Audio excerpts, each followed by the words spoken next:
Ladies and gentlemen, let's get ready to rumble.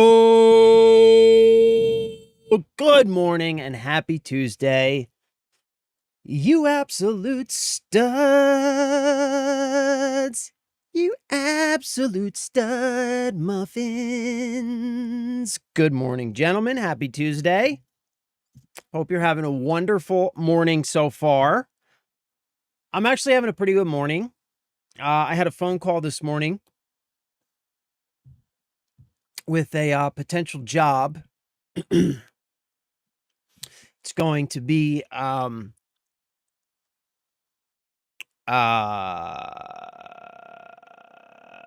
a sort of like a remote thing. It looks good, I guess. I won't get too much into it. I won't bore you with the details, but it looks pretty good. I'm waiting on an email for another second interview, hopefully this week or maybe early next week. And then I think there will probably be like one or two more interviews, and then there will be some like going in and like doing some testing and some initial training. And then if everything goes well, it's looking like I could potentially be getting a new job. Like I said, there are still steps to go through, so there's still a lot. There's still a lot of ground to cover. You know what I'm saying? In between now and the actual thing happening. So still a lot of ground to cover. Still some time to go yet, but it's looking good so far. And I gotta be honest with you, just having the phone call this morning and just the my hair is a mess, by the way. I didn't take a shower. It's been a crazy morning. But like just having the potentiality, you know, has done a lot to lift some of the stress off of my shoulders today. So feeling good. Hog, what is up, my dude? You absolute stud. Happy Tuesday, brother. Good to see you, bro. Good to see you. I hope you're having a wonderful day. So yeah, feeling pretty good about that. You know, it's things have been rough lately, and we're kind of getting down to the wire. But it looks like this thing might work out, so I'm pretty excited about it. Like I said, still some ground to cover, still a lot of stuff that needs to happen before it's actually a thing. Interviews and testing and training and all that stuff needs to happen. But I'm feeling good about it, which means if this thing happens, this is just a very early heads up. Just,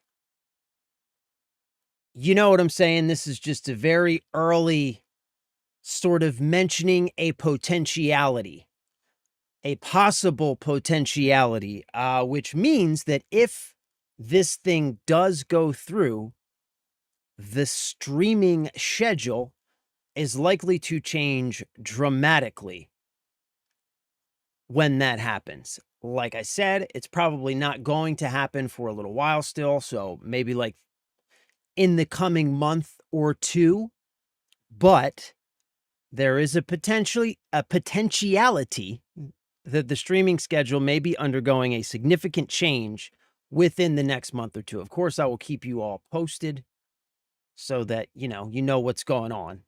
And like I said, this is very early, so it doesn't mean anything for us now, but it's just a heads up. So yeah, pretty good shit, man. Pretty good shit. I'm feeling good about it. I'm feeling good. Lifted a little bit of stress this morning. So yeah, feeling good. Feeling good. So BT dubs, I don't really have much that I want to talk about today because, like I said, I've been busy all morning, so I haven't had like the chance to look at the news, go over anything. You know what I'm saying? I do have like one or two things that I want to quickly mention, but before we get to that, as you can see, I do have Mistfall Hunter installed, loaded up. If you don't know what this is the new, it's like a fantasy PvE PvP extraction shooter. The best description I think that I've heard so far is that it's kind of like fantasy Arc Raiders, right? Kind of like fantasy Arc Raiders. A relatively casual extraction game set within a fantasy setting instead of like a sci-fi setting like Arc Raiders. So it looks interesting. Sanchizzle brought this up yesterday. I thought it looked interesting. I figured we can give it a try today. If we don't like it, we can go back to Power World. I also installed Conquer Reloaded. I'm going to be honest with you. I kind of want to play this. Like, no bullshit. Like, I'm in a retro state of mind right now. Y'all know that on this past weekend, I went and picked up a PlayStation, original PlayStation, and a couple games. I'm in a retro state of mind right now. So I'm kind of feeling some Conquer. So I don't know, maybe we can check that out. But, you know, like I said, we'll try Mistfall Hunter first. Sanchizzle brought it up yesterday. It does look interesting. I will say this much though, man. Like, I feel like we're probably going to see more games like this in the coming months. And by that, I mean more of these PvE, VP, casual type extraction games. I feel like we're going to see more of this stuff because due to the success of Arc Raiders,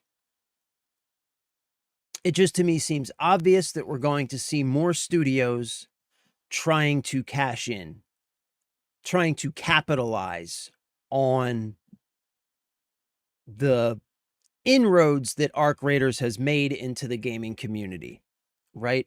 Like this game, for example, I believe is by like a Chinese developer. I think it's very heavily monetized. As you can see down here, there's just a shitload of microtransactions.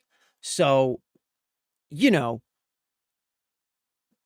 keep all that in mind. And I think we're going to see more of this, and we're probably going to see a lot of these games come and go, fall by the wayside. Whether this is going to be one of those games, I don't know, but just judging by everything, it does seem like this is definitely trying to capitalize on Arc Raiders' success. And I say that to say that I don't think a lot of these games are going to be successful. And I'll tell you why. The thing that Arc Raiders has that no other game of this nature has, and probably will be able to have because it's very difficult to implement, is their AI enemies. The AI enemies, the PvE enemies in Arc Raiders are very, very unique. They're very special. They're very unique. And in my opinion, that is the secret sauce that made Arc Raiders so successful and so popular. It is not the PvP aspect. That was a part of it that gave the game an air of danger and uncertainty, which of course adds excitement to the gameplay and is certainly a contributing factor to, as a whole, what made the game engaging and fun. But I firmly believe that I am correct when I say that the secret sauce to Arc Raiders is its PvE AI enemy design. We haven't seen that in any other game prior, and I think that it's unlikely that we will see that in many games in the future, at least not for quite a while. Because Arc Raiders AI, the AI that they use for those enemies, took a long time to develop. Like it's an actual AI. I don't like using the term AI because we use that term way too liberally, but it is a large language model based algorithm that has actually been taught about the physics within the game world and how to achieve locomotion given whatever kind of limbs or whatever kind of traversal um, tools that each individual enemy has. They've been trained how to use those tools to traverse the environment, which gives them a very organic and unique feel. You know, and part of what made Ark so interesting was that every single enemy type felt different when you would encounter it. You would have to take those enemies on using different tactics and different tools, right?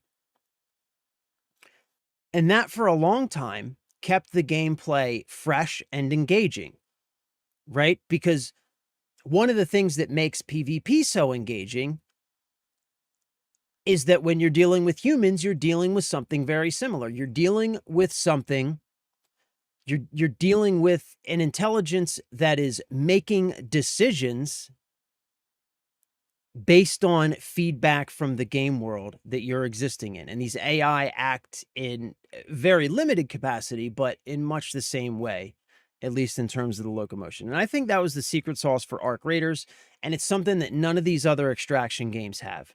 The one thing that you'll notice about all of the other extraction games that have followed Ark Raiders is that they are all the same in that they are based on bipedal human movement. The enemy AI, the PvE enemy AI, it's always some form of humanoid. It's very predictable the way that you engage with a humanoid. And even when those humanoid enemies, maybe they have different attacks, they have different weapons, they have different things that they do, and there are different encounters, at the end of the day, they're very similar in sort of the fundamental mechanics of how they move and operate. So I think until somebody is able to crack that code, we're going to see a lot of extraction games not get the success that they're hoping to get based on the success that they saw Ark Raiders get. You know what I'm saying? It's a very long-winded way of saying that. But I think it's true, man. I think it's true. I think that enemy AI was really the most important ingredient for Ark Raiders. It's what made that game so interesting to play.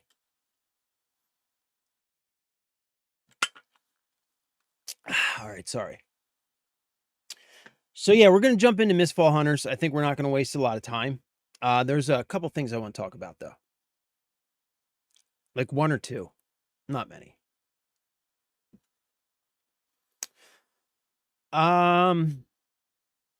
Let's see. What do we have here? Right.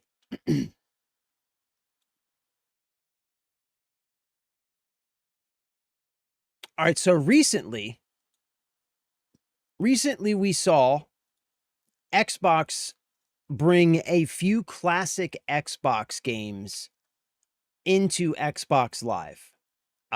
Conquer, they brought a few classic Xbox games into Xbox Live. And this is just the beginning of a much larger effort by Xbox to bring more and more classic and retro games into Xbox Live so that you can access those games from like your PC or your handheld or whatever, right? It's a very cool effort, and it's a very cool, like, I guess, project or whatever that Xbox is working on. Well, we just recently found out via an internal leaked memo that Microsoft, aka Xbox, is bringing Xbox 360 games to the PC. The entire 360 library, or at least as much of it as possible, is the goal. So Xbox 360. This is very cool. Yeah. Yeah, this is happening. So while Sony is busy trying to lock their customers down underneath of their boot heels, remove all customer choice, and strip their customers of ownership, Xbox appears to actually be engaged in game preservation. So this is again via a leaked internal memo, but Microsoft is bringing Xbox 360 games to PC. Building on its recently announced plans to bring original Xbox games to PC, Microsoft is also planning to let developers bring their Xbox 360 games to PC as well, according to a leaked document seen by The Verge that was sent to developers recently. Xbox 360 games will be able to run on the next-gen Project Helix console, Xbox PCs, and handheld devices, the document says. Yeah, bro. So many great games, man. So many great games. Like we were talking about this yesterday. We watched a video about like what happened to game development. You know, why have games become so bad? Because it isn't us. We haven't changed. It isn't nostalgia. It isn't rose-colored glasses, right? Games have gotten objectively worse over the last 10, 20 years. A lot worse. And long story short, essentially what has happened as the gaming industry has become more and more corporate and has become driven by profit, the games have been stripped of all of their life and soul. The gaming industry back in like the original Xbox, the PS1, the 360 days, it was driven by passionate people who were just trying to create the coolest, most fun thing that they could possibly create. That was the motivating factor. And at some point, like during the 360 moving into the Xbox One, PS3 era, PS3, PS4 era, the shift from the shift in motivation from trying to create something amazing to simply trying to make money that equation started to move in the wrong direction. And now we find ourselves where we are now in modern gaming industry, where money is the only motivation. And all of these old IPs that we know and love are simply used as marketing mechanics in order to convince us to buy the same soulless, mediocre Unreal Engine games with some sort of IP skin suit slapped on. So yeah, a lot of great games. A lot of great games are going Xbox. So like the main thing here is that while Sony is trying to remove customer choice, is trying to strip their customers of all ability to own and or have any control over their games whatsoever, and is trying to lock them into a situation where Sony has all control over everything, Xbox is doing the exact opposite. Xbox is trying to bring your entire existing physical game library into the future so that you can play all of those old physical games from the Xbox and the Xbox 360. You can play them anywhere you want. It's the exact opposite of what Sony is doing. Like when we talked about like Microsoft needs to capitalize on this whole Sony situation, I never could have imagined that they would capitalize on it so well. What they need to do is they now need to really start pushing the marketing on this, start emphasizing the idea that Xbox supports physical ownership, supports backwards compatibility, and supports your game library living with you and existing and being accessible to you forever. And that's what they're doing.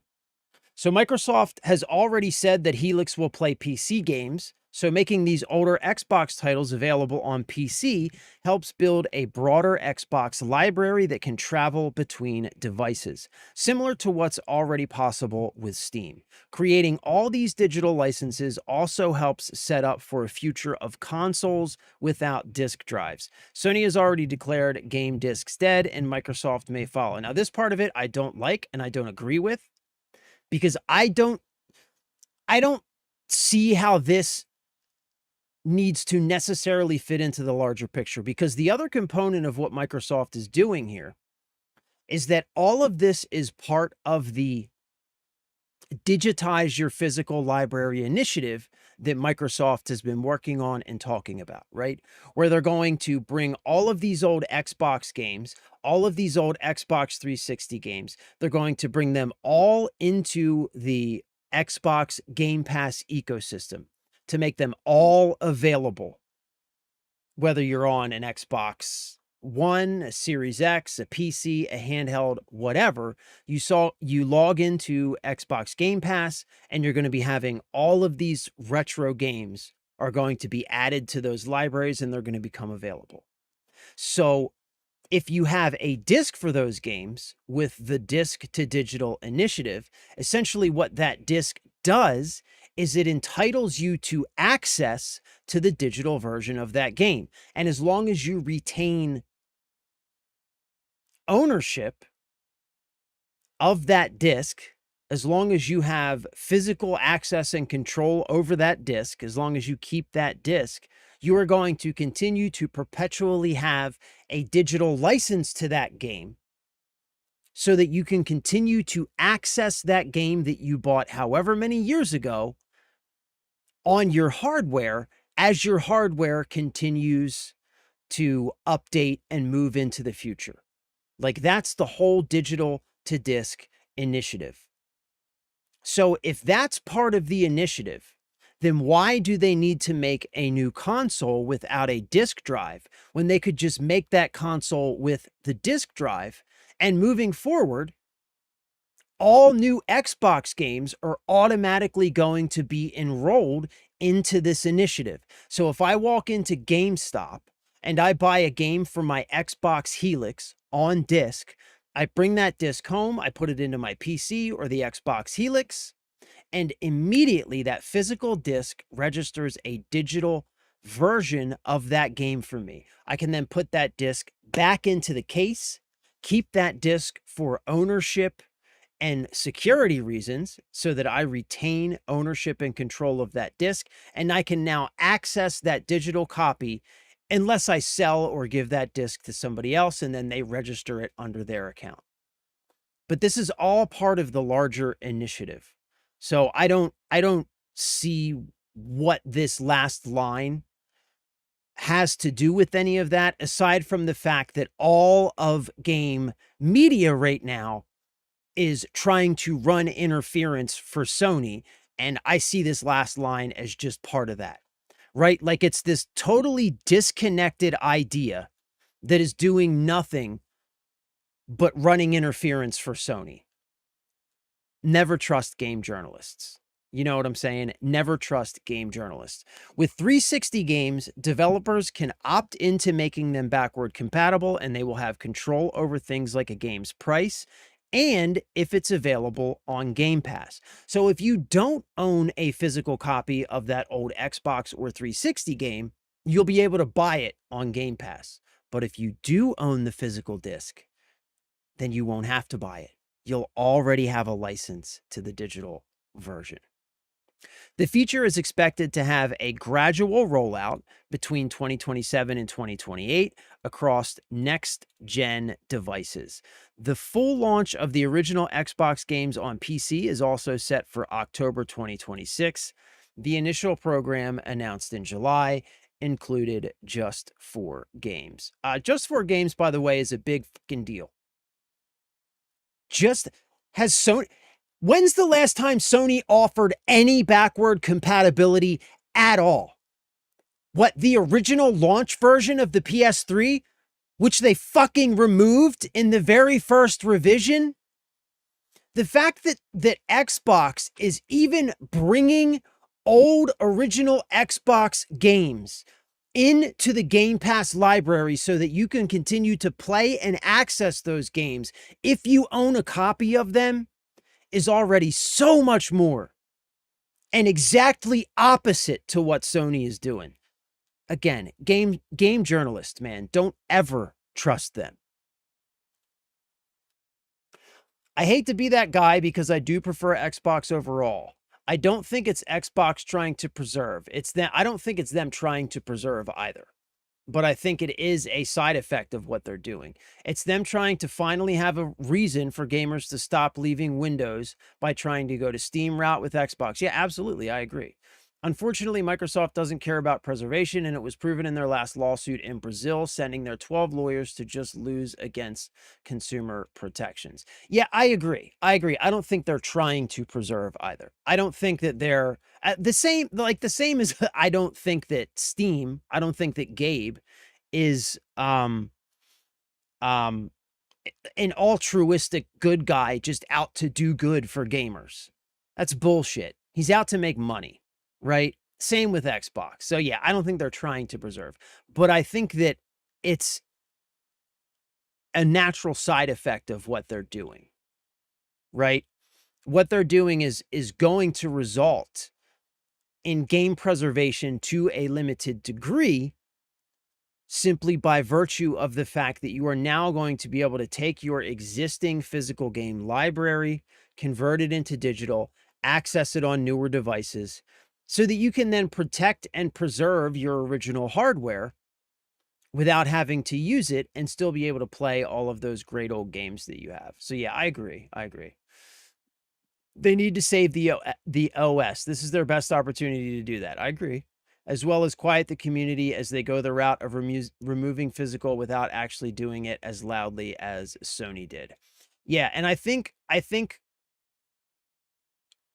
I also agree that they do want to do that, but I think that if they really want to convince people to jump ship to Xbox right now, the thing to do would be not to do that, I think.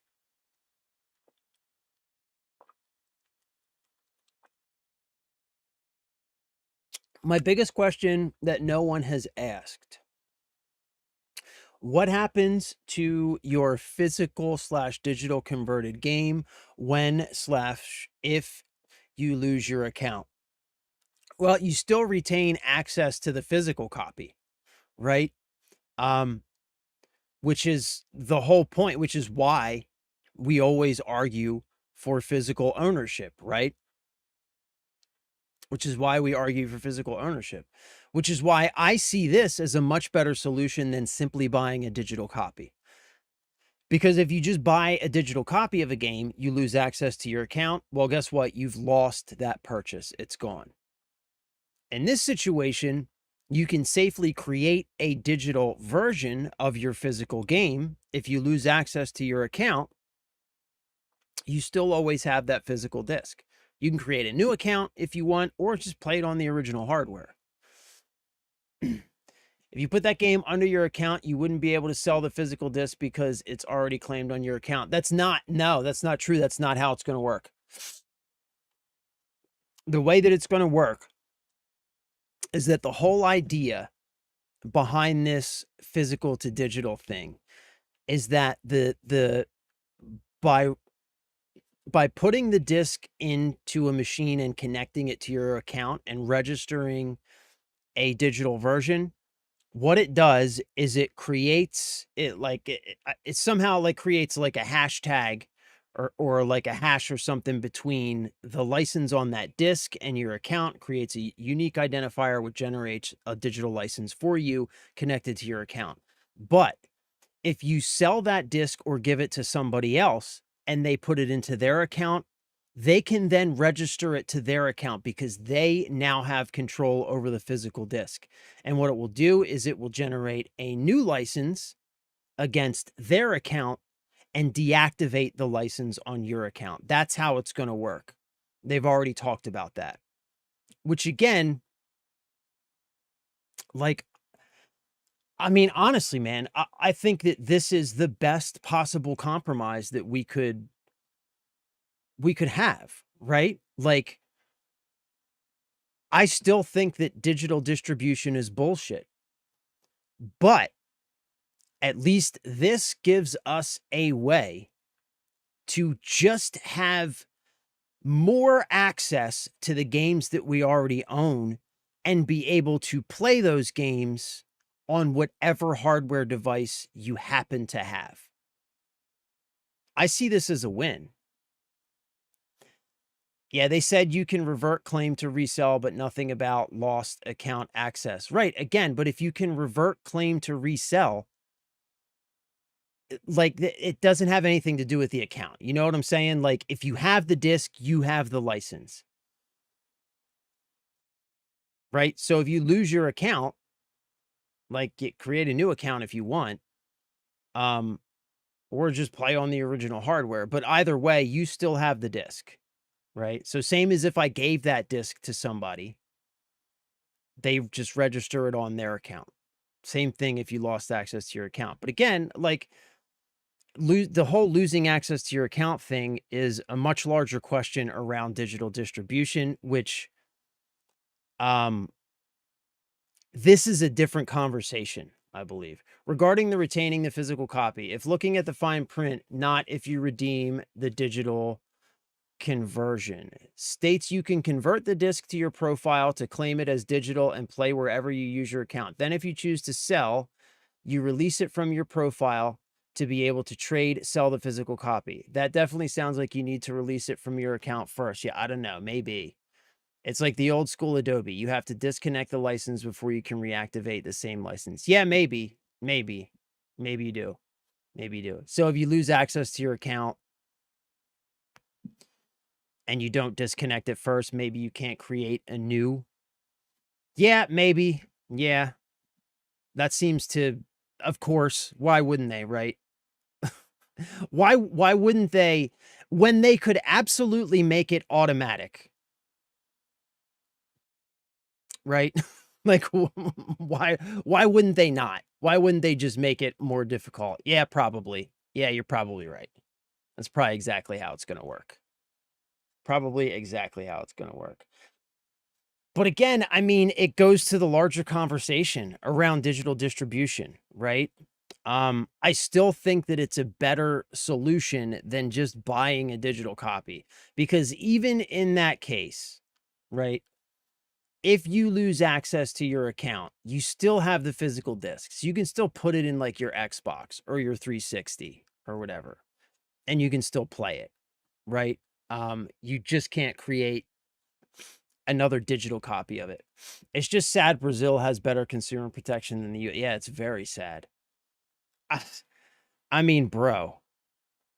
Oh, man. There's so much sad. So many things to be sad and angry about when it comes to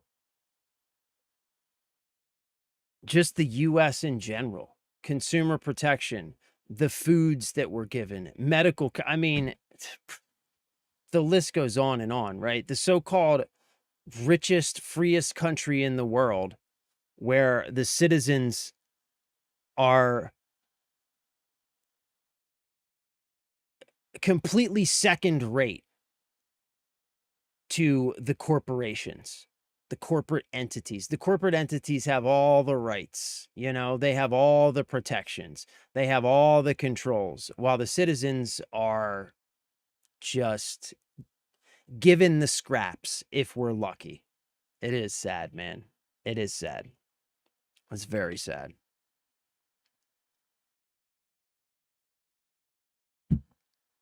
So, all right. Here's more on the details. The document also includes details about a way for players to get a digital version of a game that they already own on a physical disc, which The Verge's Tom Warren reported on in July.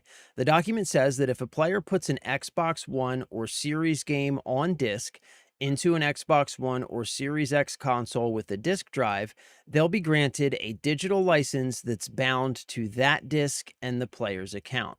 The license will stay with the player across Xbox devices. But if the disc changes hands, the license will transfer to the new person. That should mean that gamers can still trade and sell discs once the original owner of a disc does so. They can't play the digital version they got from that disc anymore. According to the document, a public beta for the disc to digital program was set for July, with general availability set for August. We understand Microsoft had originally planned to test its disc to digital program with Xbox insiders in July, but the beta was delayed. It's unclear if the timeline of August general availability is still accurate. So, yeah, I think in terms of the details, we're going to have to wait and see. I think there's trade-offs in like either way that you do it, right? So let's say, right, for the sake of argument, let's say that they make it so that it's like automatic, right? So that if I put a disc in to like my Series X or whatever, it registers a digital copy of that game. And as long as that game doesn't get inserted into an Xbox with someone else's account attached to it, I retain that digital copy. But if that disc does get inserted into an Xbox with somebody else's account attached to it, then automatically, regardless of whether I do anything or not, automatically a digital license is generated against that new account, and the license that's attached to my account is then removed, is deleted. If they were to set it up that way, right? You still have caveats, and you still have like I don't know, like you're still in a situation where somebody could like steal your games from you, right? Which isn't any different than if you just have physical games. But on the other hand, I think if they make it so that you have to like physically go into your account and deactivate the license before you sell the game, I think that's one, I think that's much more of a pain in the ass.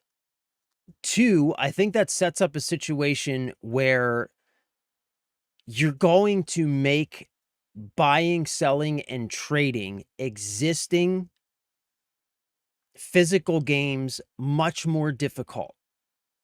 Because at that point, if you operate a used game store and somebody brings in an Xbox game, they want to trade that game in and they want to get some different games. Well, now you have no idea if that person has actually gone in and disconnected that disc from their account, right? Like it creates a very complicated, messy situation. So I don't see that working. You know what I'm saying? I just don't see it working because there's already such a big existing used retro game infrastructure in place. And this doing something like that would disrupt that entire industry, that entire infrastructure. Every used game store owner would be affected in like a massive way by something like that. I don't see how they get away with that without facing massive lawsuits, like massive class action. You know what I mean? Like, I feel like that would be a very messy situation. I almost feel like they would have to make it automatic. They would have to. You know what I'm saying? It doesn't seem like it works. It doesn't seem like it works any other way for me. There's just too many potentialities, too many ways that too many people could get screwed. Because if you were to do that, like what I could do if I was like a shady, shitty person, I could take my entire existing Xbox library, create digital licenses for all of them, go sell them at the game store, get a bunch of different games, create a bunch of digital license for them, go sell them at, you see what I'm saying here?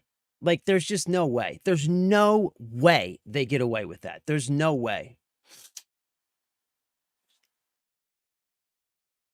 I just don't want I just don't want any protections that Australia is providing.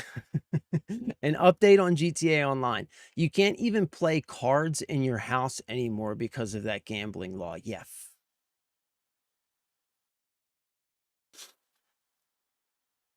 There's only one word for that. It's authoritarian. You know what I'm saying? There's only one word for that, and it's authoritarianism, which is creeping into every country on Earth. We definitely have authoritarianism um, in a lot of different areas and ways here, even in the United States. But like that shit's crazy. It's the same method they use for blacklisted consoles.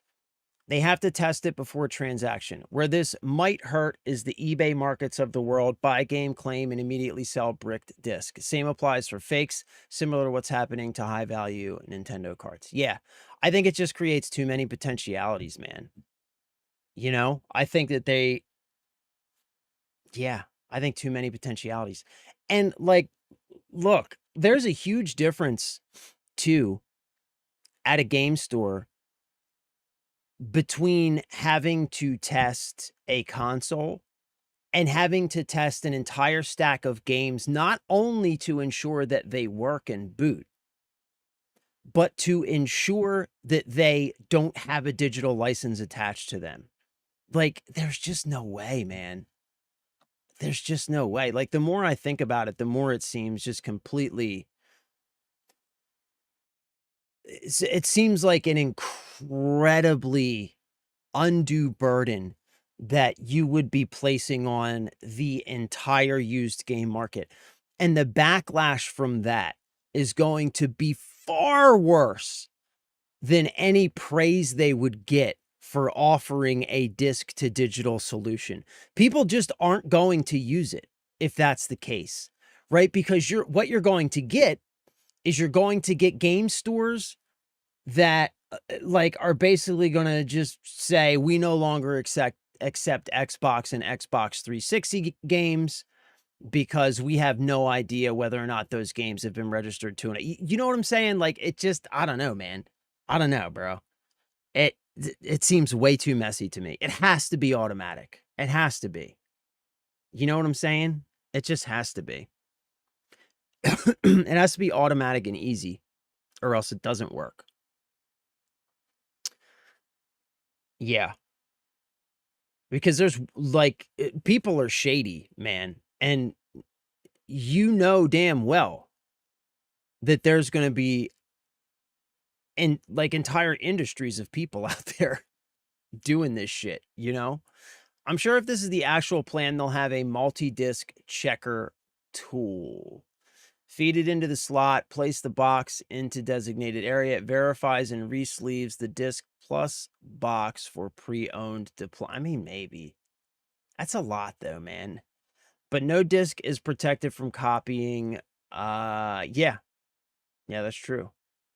That's true. That is true. You can always just make copies. Yep. Yep.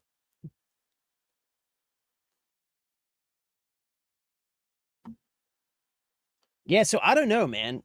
That's a lot of really good questions. A lot of really good questions about this. Like, because I guess there's a lot of details that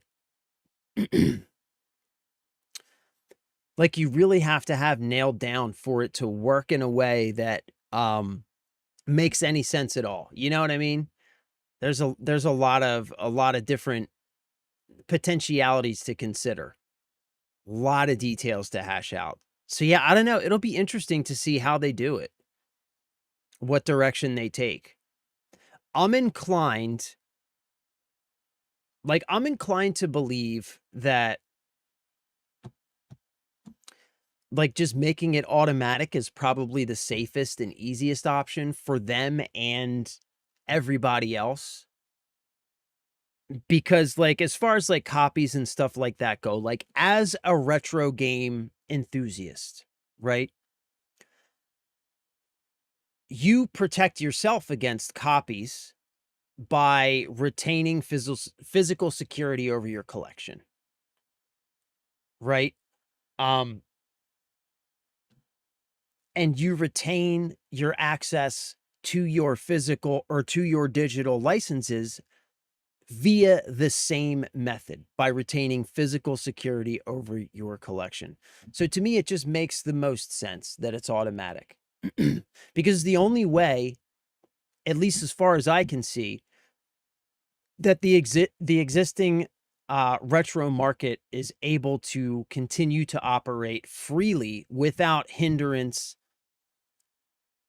and undue burden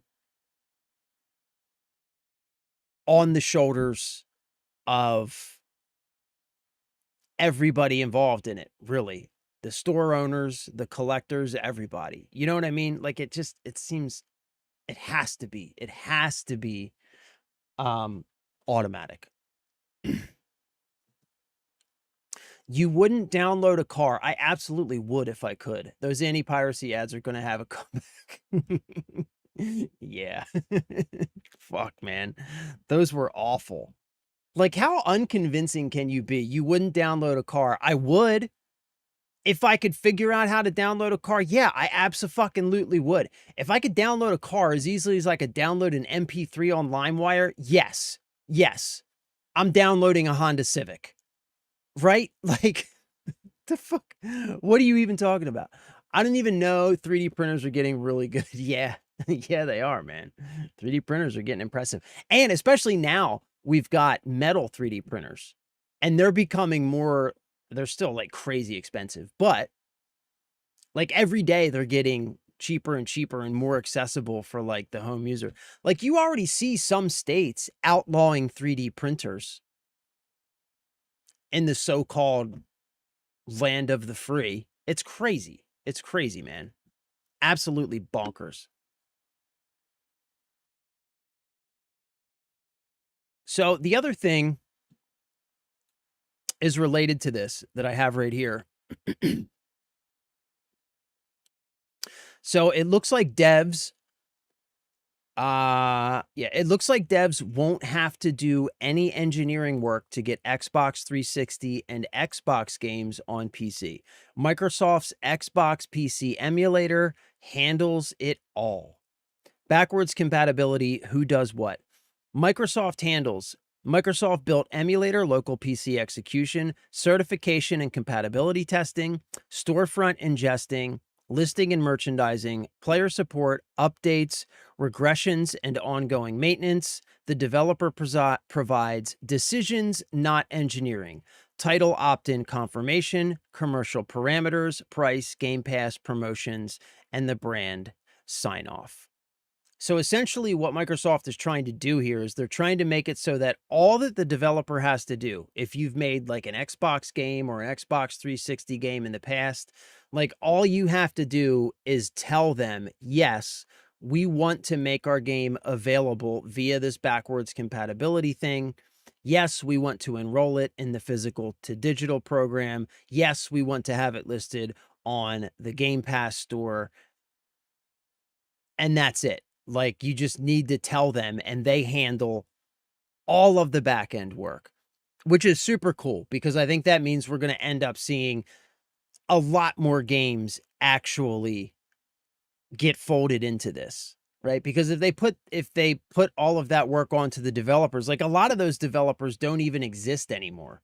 Probably most of them don't exist anymore, right? So you have some person or group of people who still technically own the license to that IP.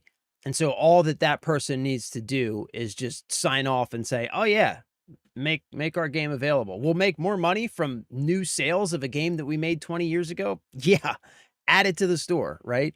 Timeline 2026 and beyond, all dates are subject to change. So this was the original timeline, and like we just saw, this has changed. So July 2026, disc to digital insider public beta, backwards compatibility, early access, original Xbox titles. Now, we have seen some of this instituted again with those 4 titles that we did see come to Game Pass, those 4 original Xbox titles. August 2026, disc to digital general availability ships to all Xbox One and Series X owners. October 2026, backwards compatibility on PC full launch. Original Xbox titles on PC via Game Pass or the Xbox Store. And then 2027 to 2028 is when they start bringing the Xbox 360 catalog gradual rollout across next-gen Xbox devices. So we have seen that this has already been delayed to some extent in some ways, right? Like the public beta for the disc to digital thing didn't happen, but we did see some of those initial Xbox games, those 4 games, come to Game Pass. So it seems like there's definitely some delay going on in all of this. Some things are shifting and changing. It's like sounds like it's fluid, but it also feels like it's definitely moving ahead and probably more quickly than at least I was expecting, which is super exciting. Super exciting, man. Because look, I was just yesterday talking about how like the next console on my list of retro consoles I want to pick up is an original Xbox, and I want to start picking up Xbox games. Like, how great is it going to be when they roll out this disc to digital thing? I'll be able to pick up that Xbox and pick up those Xbox games, and then I'll be able to enroll those games so that I can play them on my fucking handheld laying in bed at night. And I'll be able to keep my Xbox and the physical discs safe so that I always have access to them in the future. I mean, I see this as a win, man. I see this as a win. And I agree with you, Cryptic. It's definitely not motivated by altruism and the desire to do good. I get that. But as a gamer, same with the decisions that Steam makes. When Steam makes decisions that benefit us as gamers, like inherently, we all understand that they aren't doing that simply because they want to do something nice for us. They're doing that because it makes us happy as customers, which motivates us to spend more money with them, right? Same thing with Xbox, right? Like, I will criticize where criticism is warranted, and I'm also going to give kudos, and I'm going to celebrate when they have a W, and I see this as a W.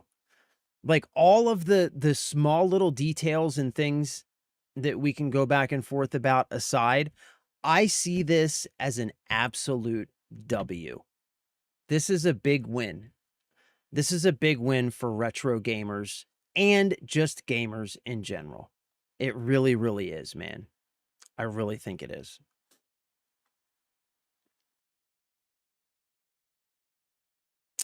Yeah, they did start 3D printing houses, but you know what I heard? I heard that those so you remember it was a couple years ago, like that was everywhere. It was like this big thing where they were 3D printing houses. I heard those houses are all falling apart now. Like they're complete and total shit. Like all of those 3D houses are just falling down now. Completely off topic. Other friend responded, oh, sweet. He is also using Social Ninja. Okay.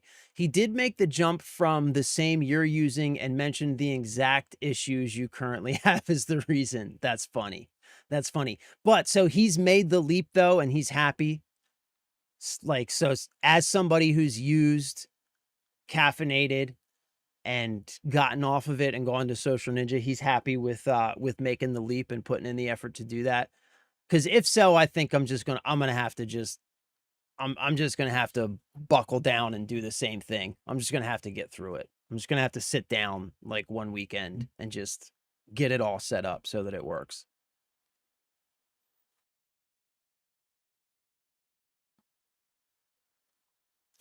All right, so that's really all that I wanted to talk about today, man. Again, I'm genuinely excited about this.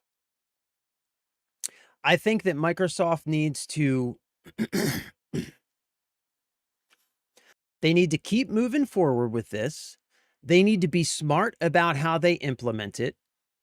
I think the disc to digital license transfer, it needs to be a thing that happens automatically so that it's easy.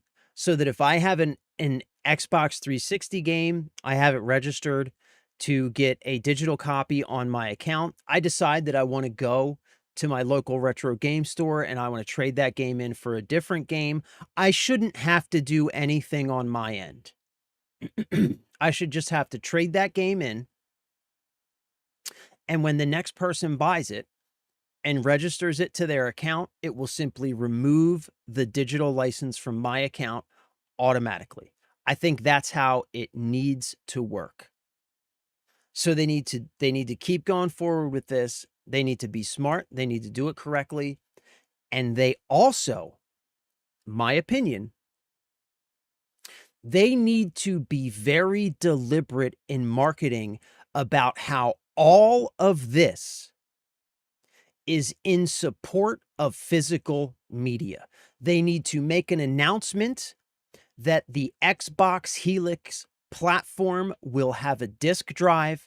Physical games will be available for the Xbox Helix, and the disk to digital program will be a part of the Xbox Helix launch. All Xbox Helix games will be able to be utilized under the disc to digital program, as well as all existing and historical Xbox games in the vast Xbox library. So they need to be deliberate and they need to point out how all of this is in support of not only physical media, but the important part of physical media, which is ownership over your games. They need to be very deliberate in that marketing, that Xbox supports game ownership, and they are doing that through the disc to digital program by making all of your old Xbox games available no matter what hardware you have, and by supporting that program into the future. If they do that and they're smart about the marketing, and I know that in the back of their mind, I know that they want to move to all digital. But if they're smart about it, they will not mention that shit right now. And Xbox Helix will absolutely, even if Xbox Helix is like, even if the console doesn't have a disk drive by default, but there's a disk drive peripheral that's going to be available at launch, that would be fine, right? So they can have their cake and eat it too. They can keep marching towards all digital distribution if they want, right? But by just symbolically gesturing that they're going to continue to support physical for those who want it. I think if they do that, I really think Xbox has an opportunity here to really reclaim a significant part of the console market and to finally make themselves, to differentiate themselves enough to have reasons why someone would choose them over any other platform, right? Because what they're building here is what I have always said that I think that Xbox Game Pass should be. Like, one of my big complaints, you guys have heard me talk about it, is the fact that I can't play my Xbox games on my PC or my handheld. Like, I can stream them over the network, but like my Xbox games, I want to, like, it's all Xbox. I have an Xbox handheld, I have Xbox on my PC, I have my like, I want to be able to, if I own Red Dead Redemption 2 on my fucking Xbox, I don't want to have to buy it again on my PC if I want to play it on PC. You know what I'm saying? And this is like moving towards that. And I think it's a W, man. I really, really, really do. He said it's great and a lot less delays. Okay. Yeah, there's a big delay in caffeinated. Like, I noticed that when I open up, like when something happens and I open up the chats so that I have the native chat windows open up, like the delay in in my chat app is it's like almost 10 seconds. Did say it takes time to build up, but very easy once you get it set up as it bypasses a lot of the API limitations. Okay. Yeah, I just need to put the time into it, I guess. I guess it's time. You know what I really need to do, man? I need to just redo I need to redo my stream. I need to redo my OBS install, and I need to like redo my entire Twitch page and profile. I just need to put time into updating and redoing all of it. And this is just part of it, I think.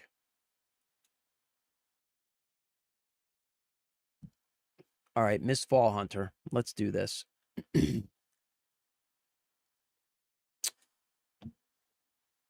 So funny enough, since San Chisel mentioned it yesterday, I've actually been seeing a lot of this game come across my timeline. Big and touted! What is up, my dude? Welcome back, brother. Happy Tuesday. Good to see you. We're about to check out this new oh shit. I'm gonna have to. I wonder, should I do controller? Should I do controller or keyboard and mouse for this? We're about to check out this new fantasy extraction game. I guess we'll try keyboard and mouse, right? I don't know. Let's see. Does it support controller?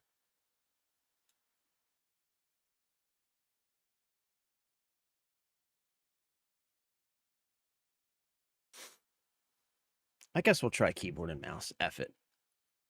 Why not, right?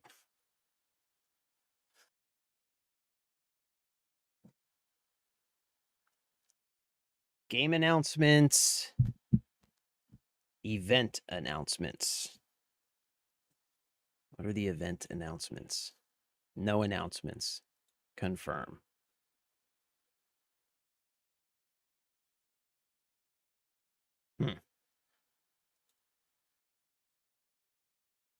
It's weird, no sound.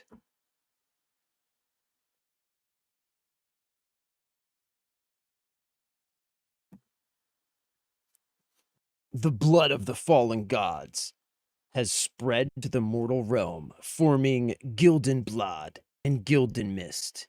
Gildenblad contains the power of the gods. What's going on? I have no sound here.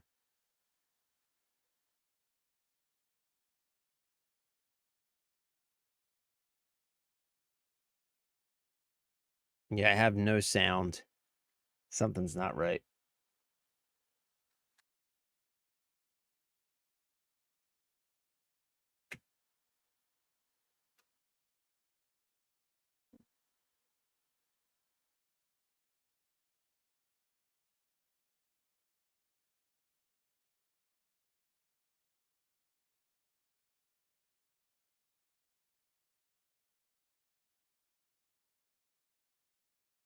Sound. Yeah, I have no sound. What's going on?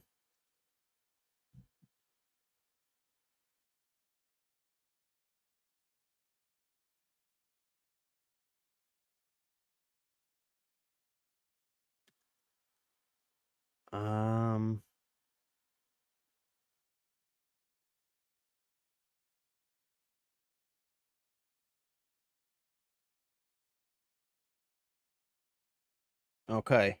It's my headphones. I have no sound in my headphones. What's going on here?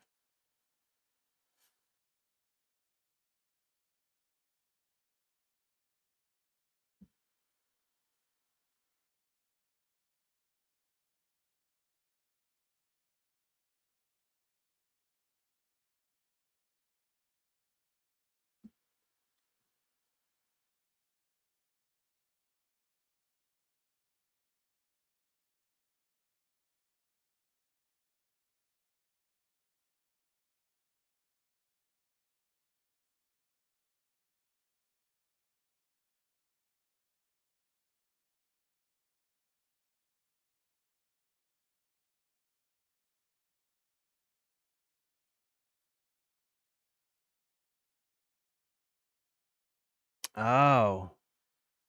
Wait, what's going on here?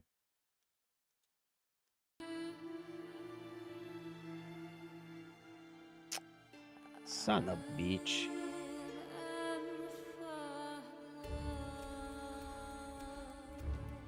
Son of beach.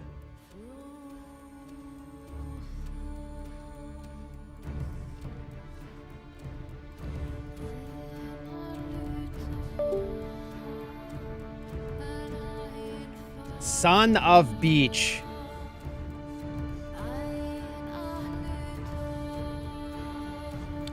Make sure everything else is working correctly. I restarted my computer today, and I guess that was enough to just fucking reset my sound settings. Alright, I guess we're good.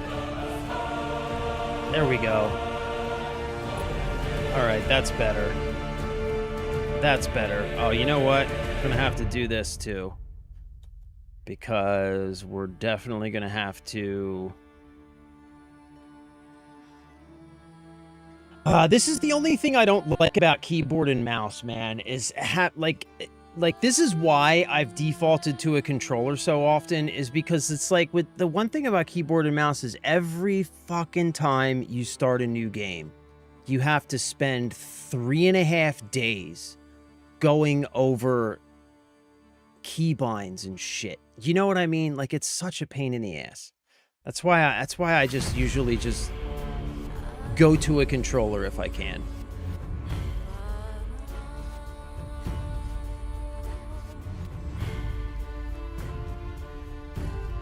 Oh, wait. He also provided some insight to TikTok.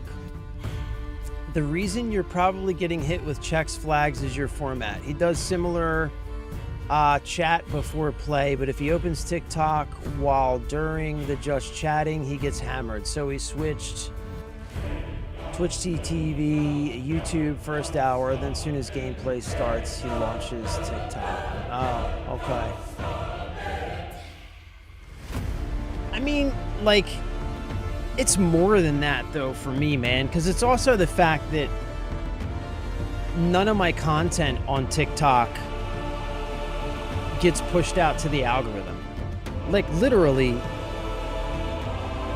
all of my videos on TikTok, the last probably, like, one day it started, and they just 0 views. Like, not even like 50 or 100. Like, they're just shitty videos and people aren't watching them. I mean, 0. I just fucking given up on it, man.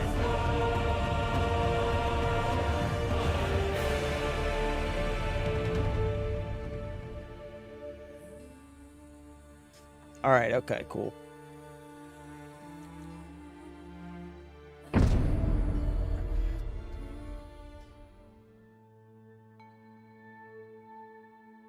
Okay.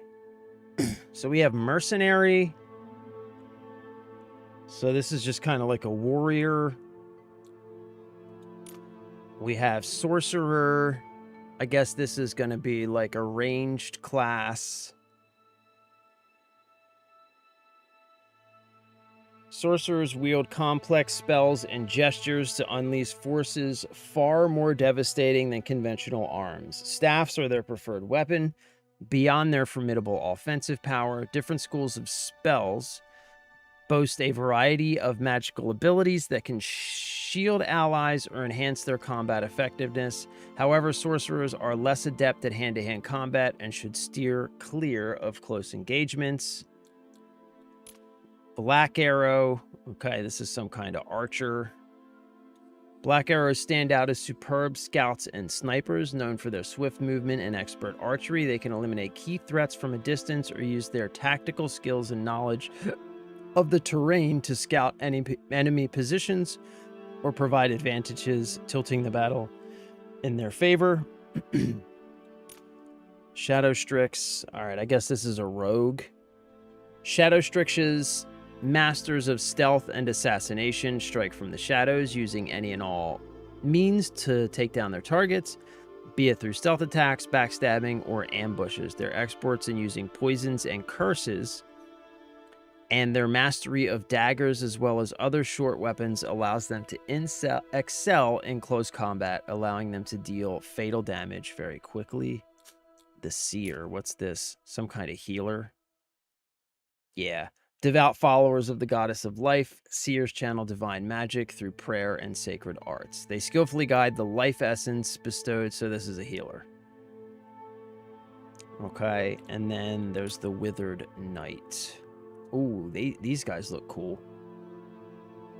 These knights wield a great sword to deal massive damage or pick up a polearm and shield to maintain balanced offenses and defenses while supporting their allies. Once the most loyal and powerful Rose Knights of the Church, they were exiled after a grave failure. Tested by suffering, they rose as Withered Knights, upholding justice in the wastelands with the power of holy light. All right, so I'm thinking either Withered Knight, Black Arrow, or Shadow Strix.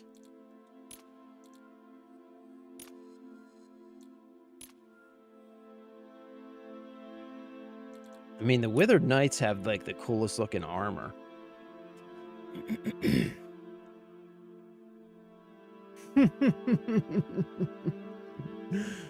Good luck, Hog. Battle! Let's go! What is up, my dude?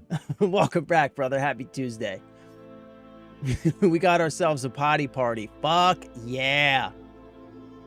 All right, so what do we think? Withered Knight, Shadow Strix, or Black Arrow?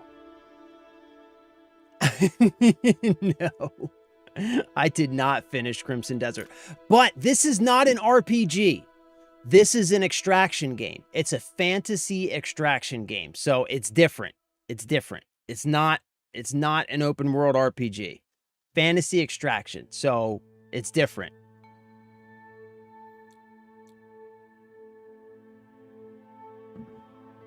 Same, but different. It's totally different. Yeah, I don't know, man. Like, I feel like ranged could be fun. All right, so I think it's either Withered Knight or Black Arrow.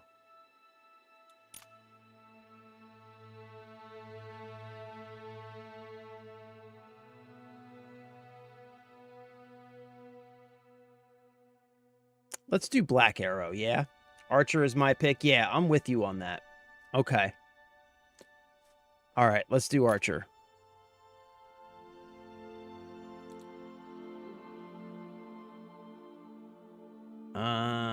Let's see here.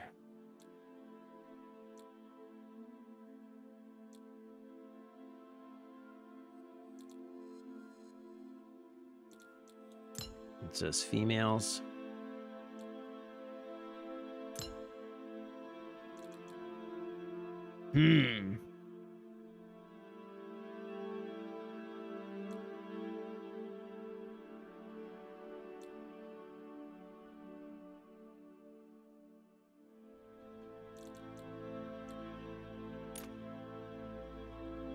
Okay, this guy. Yeah, see, already. T equipment.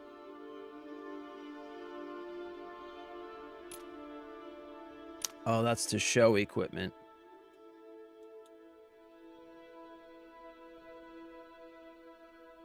Zoom.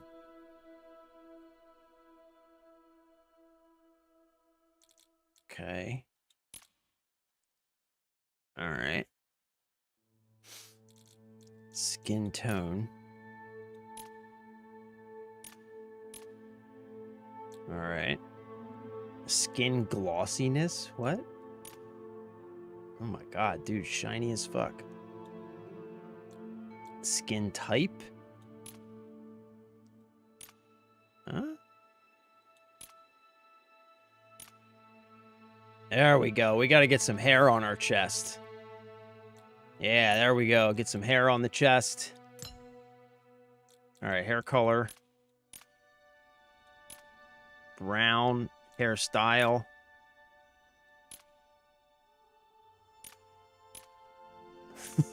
Oh my god, bro.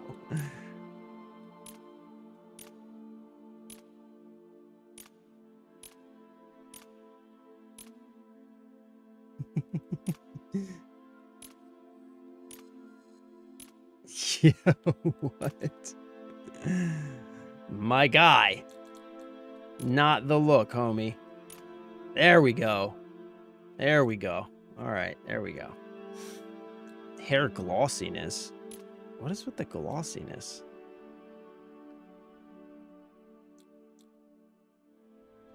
Eyebrows color, enable facial hair color. Okay.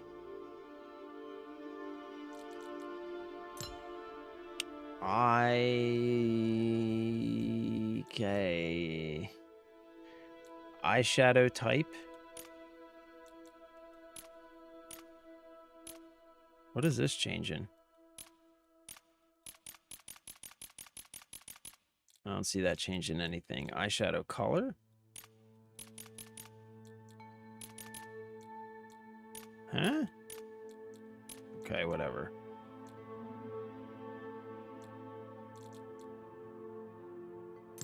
Nose. Greetings. Okay. That's fine.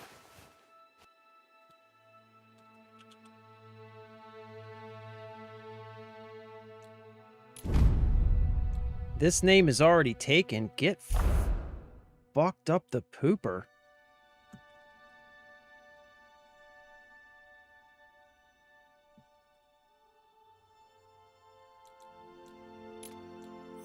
There we go. There we go.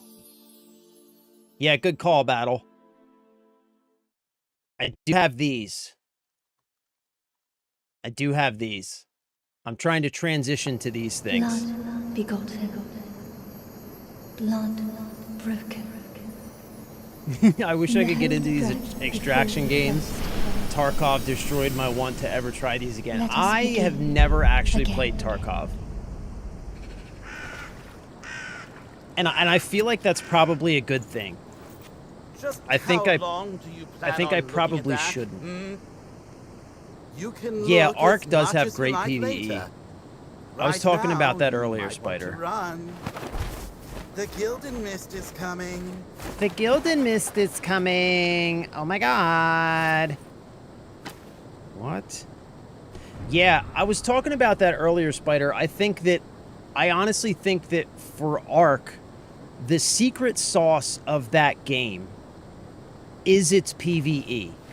And specifically, it's the PvE enemies. Like how each PvE enemy is very unique in its design, how you have to deal with it when you encounter it, what tactics you use, what tools you use. Like, I feel like that's the secret sauce to Ark Raiders. Okay, so we're gonna have to... okay, we're gonna have to do some fucking... oh my god, we're gonna have to do some keybinds. Yeah, we're definitely gonna have to do some keybinds.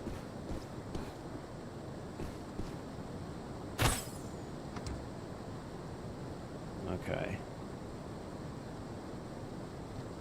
Yeah, okay. So... right.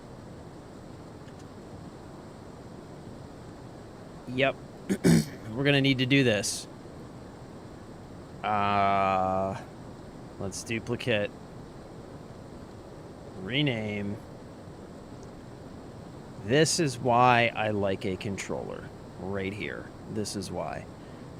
Okay, so we have 1, 2, 3, 4, and then I think 5 is up here. Okay, that's fine. We need Z. I don't have Z anywhere. RF. Why do I have a feeling that R and F are going to be used for something? Control is probably crouch. We have X. I guess let's make this Z. Z. Okay, so we have Z, X.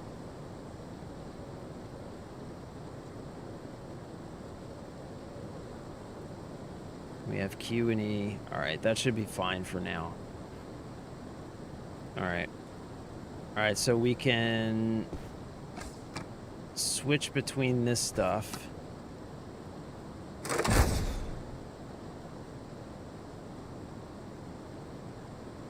Huh.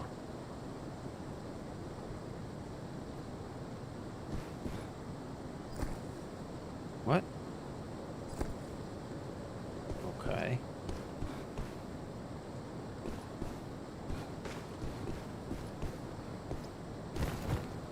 Yeah, okay. I knew it. Control is...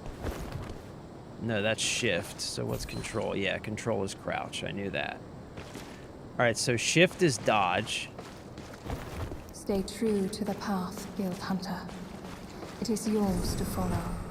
Oh my god, some serious frame drops here. The fate of this world has come to a halt. Now it's an apocalypse without end.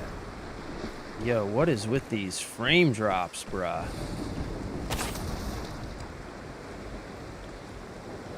I mean, we're getting 150, 140 frames per second. So, what's with the frame drops?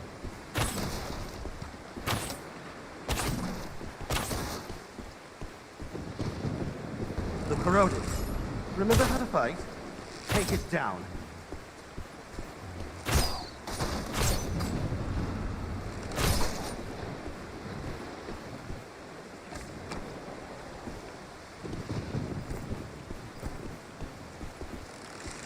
Not bad. Now I'm starting to believe you're Guild Hunter material. Okay, so what's the default arrow? Oh, and don't forget to loot corpses. Gotta fill those empty pockets somehow. How do I switch to the default arrow? I don't get it.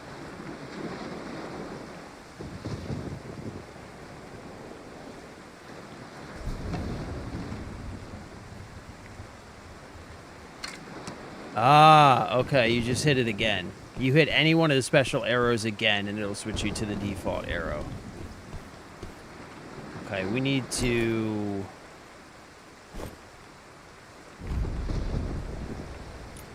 We seriously need to change sensitivity.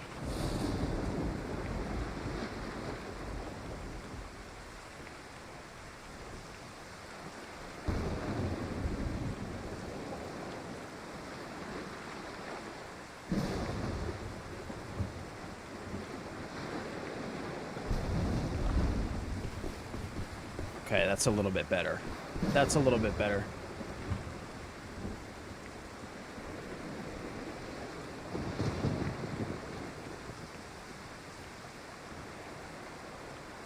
It's not even about PvP or PvE. PvP within Tarkov actually helped me to get me to try it.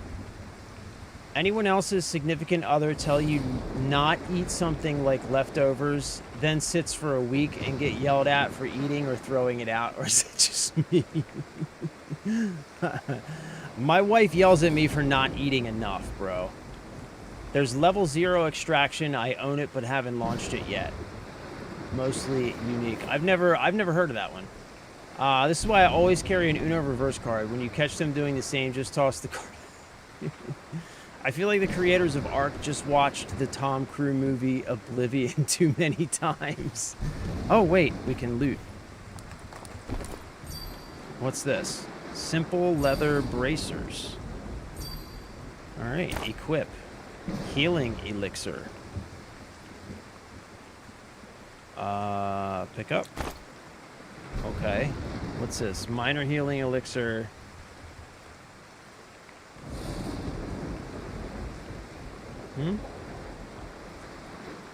Ah, okay. So minor healing elixir. Healing elixir. Okay.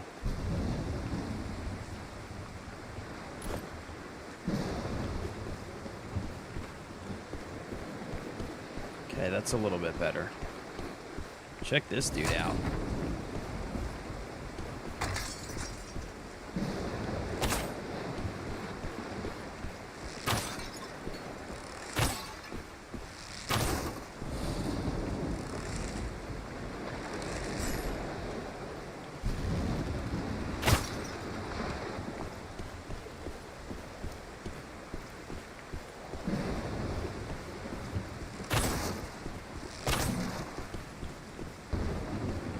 So many souls. Man, the lost. stutters, the frame So drops many are killing fates me. severed.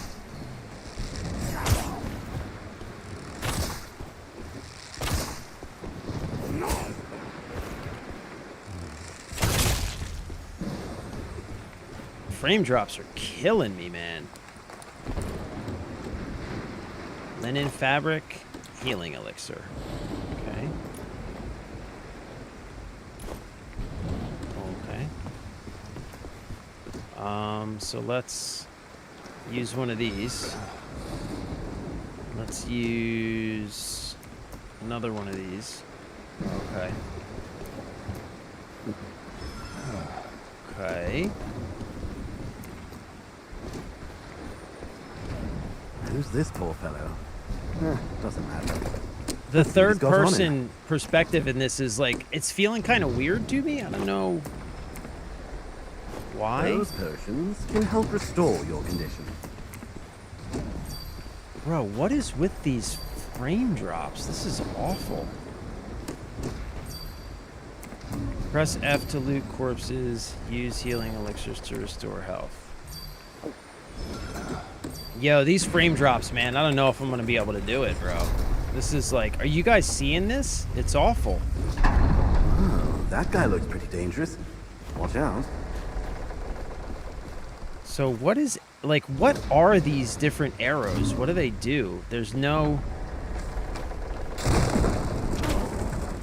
What the fuck?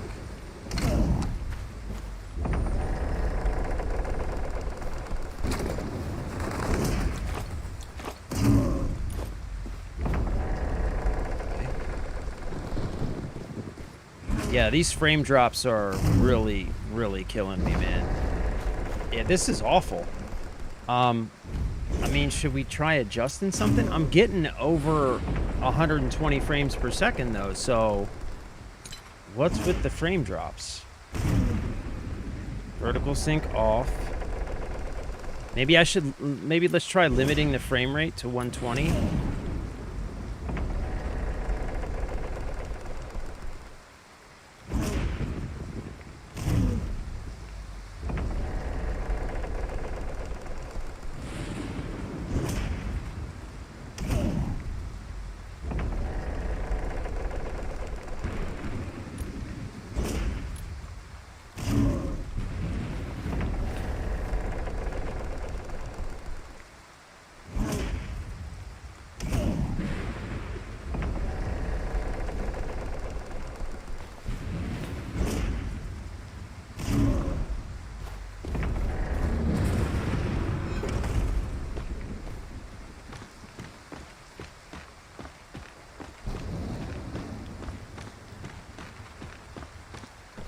Hey, where'd the big guy go?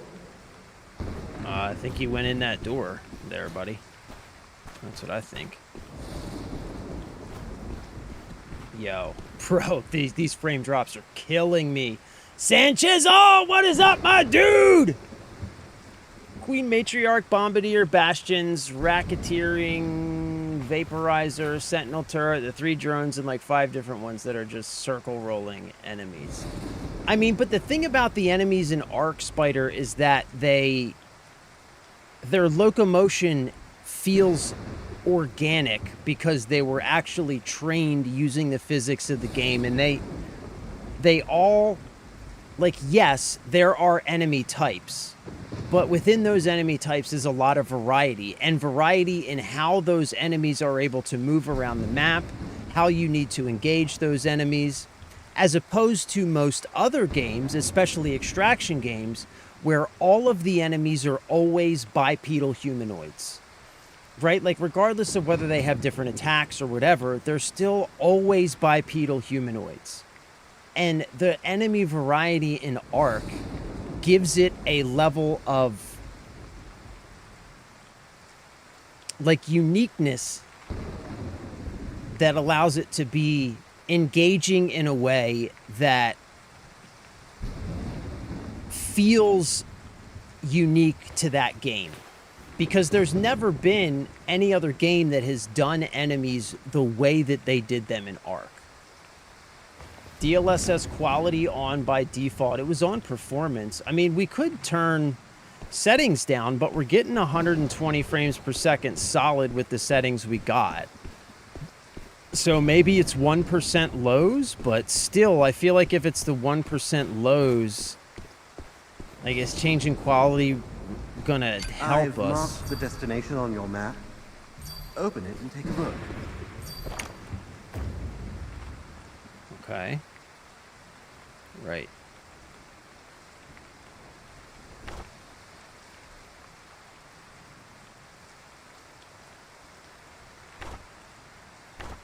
The Gildan Mist engulfs the entire area after some time. Staying within the Gildan Mist builds up Gildanization in your body. When the Gildanization meter is full, your health will continuously decrease. Okay. Oh, I need to hurry up. What's this?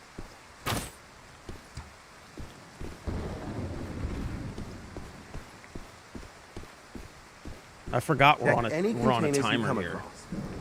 You can never have too many supplies, and it'd be a shame to escape with an empty bag.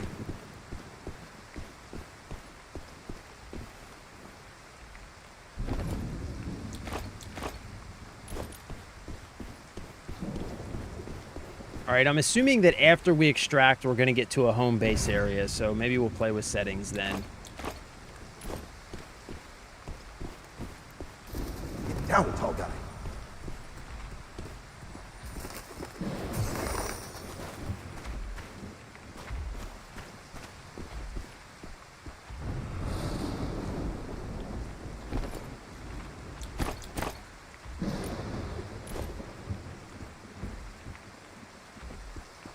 Yeah, this is, we're going to have to sort this out because I'm not going to be able to play like this. This is awful.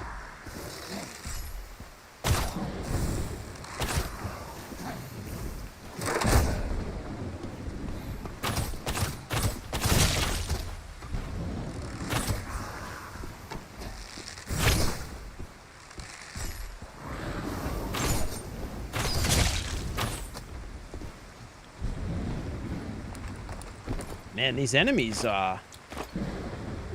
ain't no joke, bruh. I need to be using my dodge.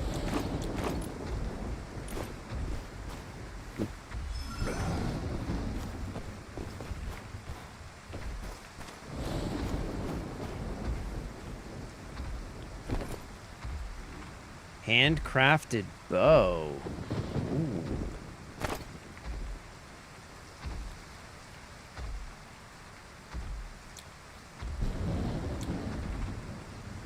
Okay, how do I use this bow?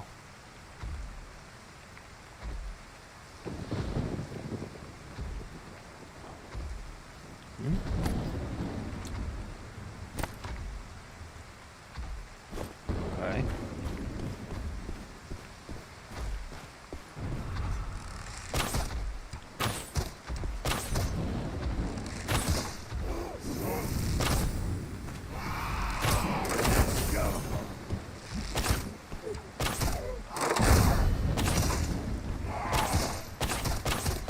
Drilled from the veins of gods, only Gildan blood can mend the world. Harvest every drop. Holy snorkels, bruh.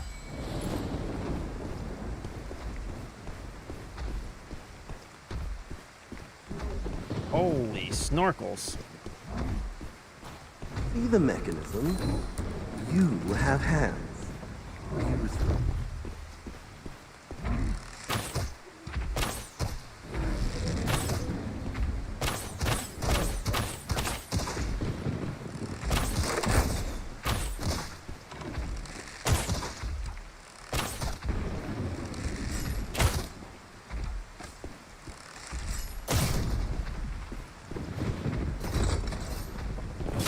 Shit. What the fuck?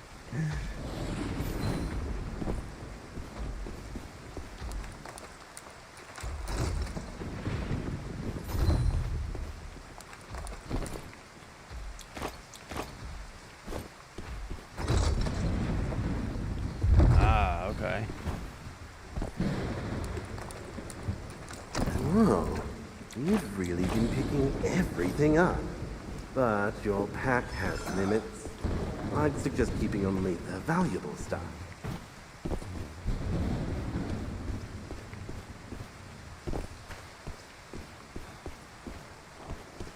Okay, where am I going? I'm going this way. Right? Wait. I'm going this way.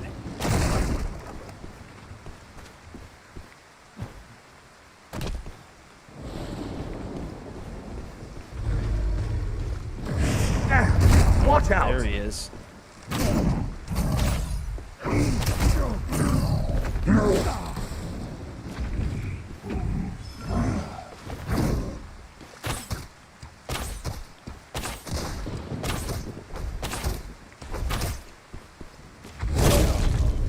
I hit the wrong fucking button.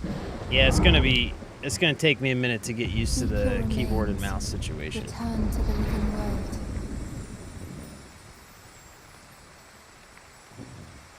A soul cannot wander alone for too long. Reclaim your body as soon as possible. Can you hear me? You're lucky. Guild hunters who die to monsters get a second chance. Oh, was I supposed to die to that guy, I guess? A spring horn. Good stuff. Grab it quick. What's that? Press R to drink Water from the spring instantly restores your physical condition. Take a sip. I mean, I feel like that was kind The of a returning waste. time is just ahead. We'll be out of here in no time.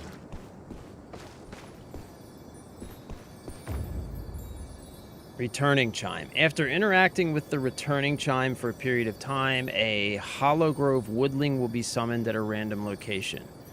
Visual effects will indicate where the woodling will appear. Note the returning chime has a cooldown. After interaction, you must wait before using it again. When a Hollow Grove woodling appears or engages in combat, special sounds and visual effects will mark its location. Once defeated, the Hollow Grove woodling transforms into a soul tree. Ring the chime nearby to summon an... Jesus, that's a complicated extraction. So, summon a dude, fight the dude, beat the dude, ring a thing. What?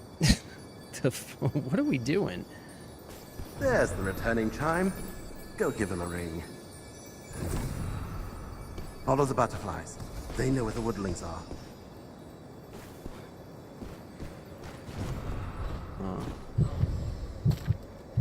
Is this it? Right here? That's a heartbeat. Someone is nearby in stealth.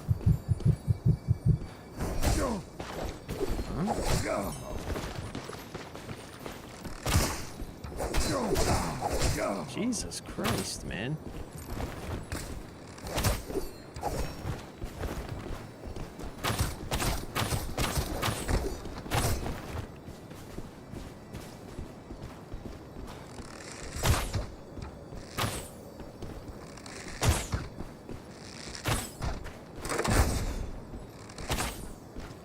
X.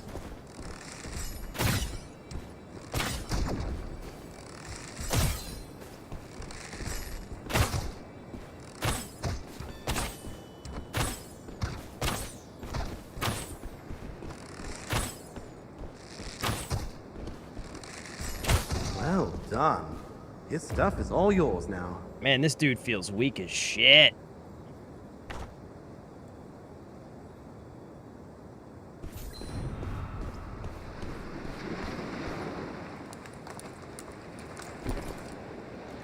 Now, crash this little run. Don't ask questions. Huh? So, what am I supposed to do here?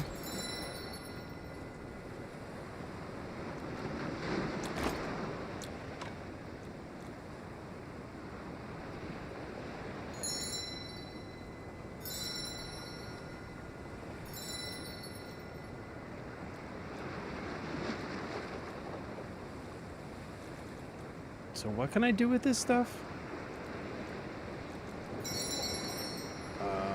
so let's...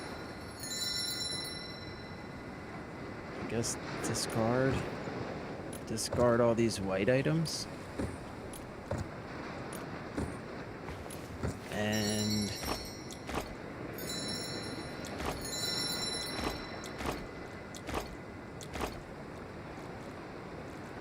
Ring the bell of return near the soul tree, and dew will hear it and bring you back.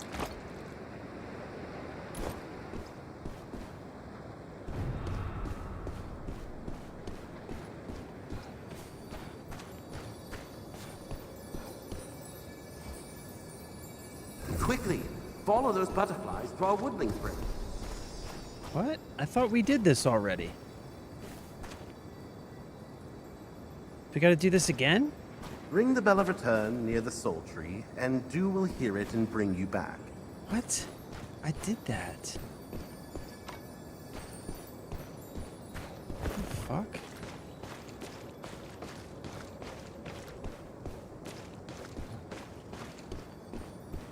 Now, crash this little run.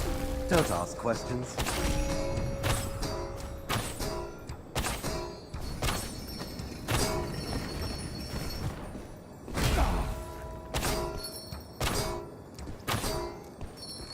Why aren't any of my buttons working? The soul tree is about to wither. Hurry up, or you'll have to start over. Ring the chime near the soul tree.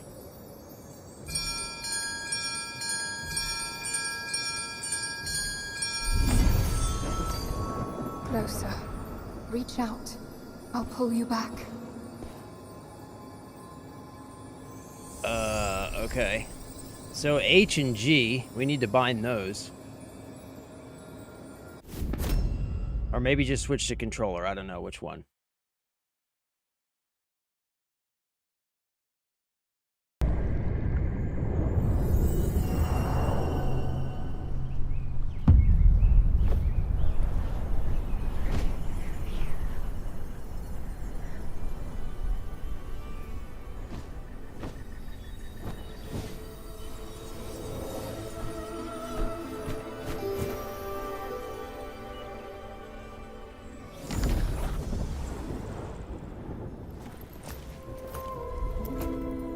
Death touched and whole again. Welcome back, Guild Hunter.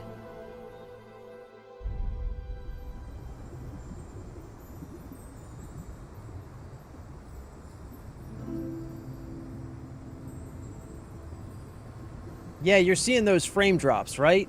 They're bananas. Yeah, maybe I should turn ray... I think ray tracing is on for... All right, let's see. Video. Ray tracing's only on for non-combat scenes. Maybe let's turn it off. DLSS is set to performance. Maybe... Let's do some of this. Let's see... Shadow quality... Moderate, maybe?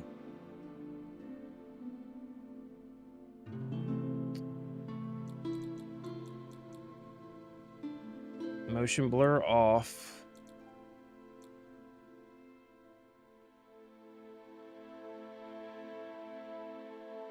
Okay, that's pretty much it.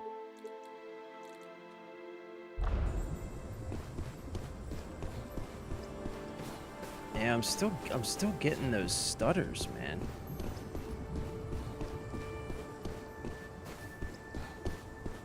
Yep, still happening. Let's see.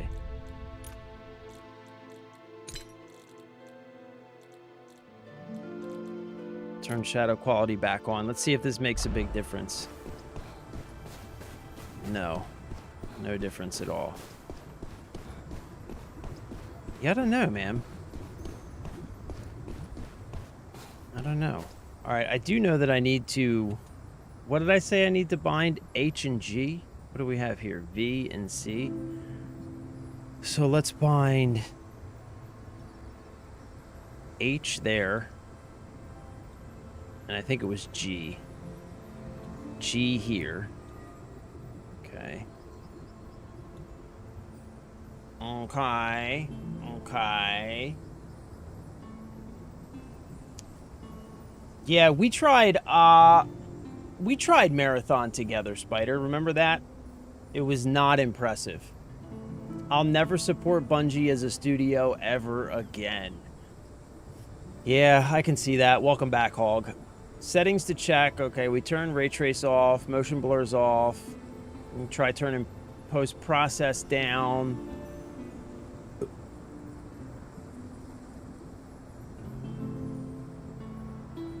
All right, let's turn post-processing down.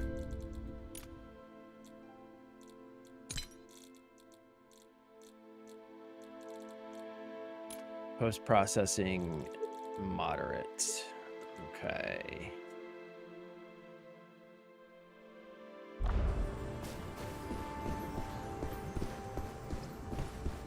All right, let's see what this does. Do. Talk to Do. I am Dew, Hi, guide of Dew. the Guild Hunters. It was I who reshaped your fate and summoned you to this camp. It was I who Your reshaped body your and fate. soul will both find sanctuary here. In the past, accepting a new fate came at an equal price. It could be anything you once held dear. But now, the fate of all things has come to a standstill. Balance has been shattered. Everything is at an impasse. Everything is at an Do you wish to impasse. know the path your fate once followed? What? Okay. A sincere answer. Yet I am powerless to show you. What? The Gildenfall severed fate's connection between life and death. I can no longer glimpse what lies ahead for you. Then why would you ask? And because of that, I see greater possibility in you. What? I will walk alongside you until her spindle begins to turn once more. Go on. Gather yourself, Guild Hunter. Okay. Head to the warehouse to prepare.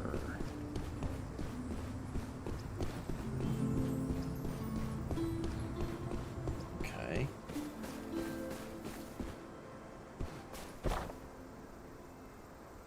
A practical wooden chest for storing your supplies and loot. Everything you gather on your journey can be safely kept here. Warehouse. Items placed in the warehouse will not be brought into your next adventure. Before each departure, be sure to check the items in your inventory. In camp, use tab to quickly open the warehouse. Okay. All right, so what's this? Frostbite trap. Deploy. C is transfer all. Okay.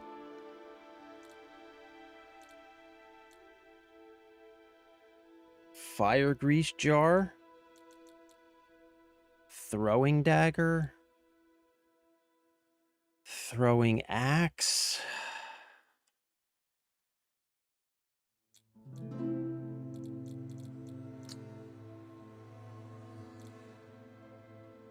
Okay.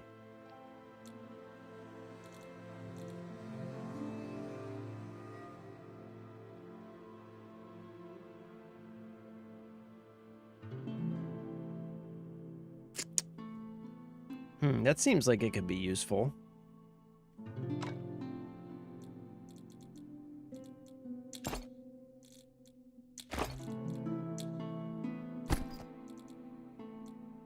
Okay.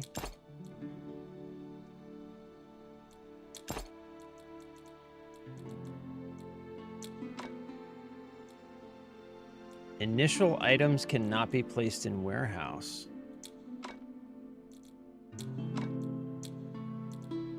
Okay. Tactical items. Is this a... No. Okay. Crude keychain, offering convenient and secure key storage. Pip's crude pouch. Oh, this is the, this is your prison wallet?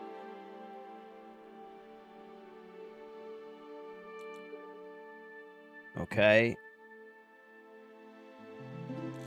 All right, what is all this stuff? Simple leather vest.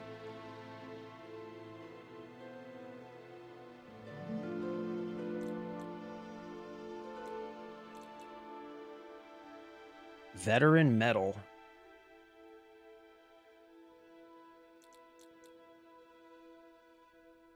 Tarred rope. Ornate wooden box. Rare construction material. So I guess all this stuff is for crafting.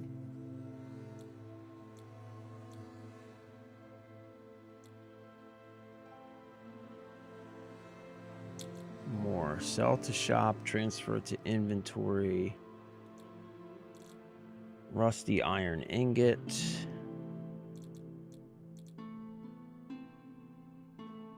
Rough handcrafted longbow.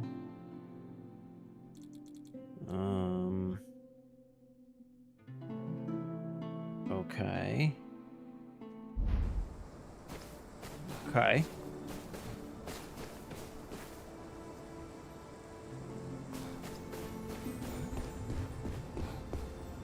You look much more spirited. I hope everything here has been of help to you. If a ship wishes not to run aground, it must sail forward and embrace the waves ahead. I sense that someone is praying to the gods in Hallowgrove. No shit. Almighty Divines, your faithful servant, Drum, seeks your guidance. Please help me find my lost family. But Kiernos, king of the gods, his divine power has grown faint, unable to sustain such fervent faith. Go to Hallowgrove and find this believer, Guild Hunter. His prayers might just clear the mist for me, and reveal why the fate of all things has come to a standstill. Sokya is waiting for you at the docks. Sokya. With the White Crow's guidance, you shall reach Hallowgrove safely, and glimpse the truth. I await your safe return, Guild Hunter. Okay. So... a lot of story. Collection pedestal. What's this? In due time, it will surely radiate with the luster of treasures. Okay. What's this up here?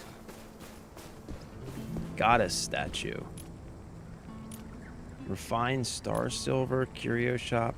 Goddess Velvar knows all fates, yet never speaks them aloud. She holds her spindle in silence, but fate inevitably unfolds in unexpected ways, irresistible and absolute. What's the curio shop? Oh. Okay. Gotcha. Gotcha. Gotcha, gotcha, gotcha. What's this? Guild and Blood Pool.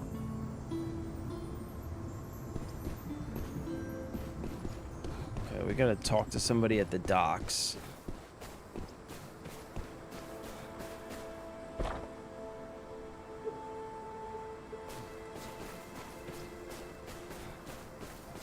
Oh, training grounds. Okay. A warm welcome to you, Guild Hunt. I'm Kazaro from... Since the mist... If you've got the... Shop. Ah. Alright.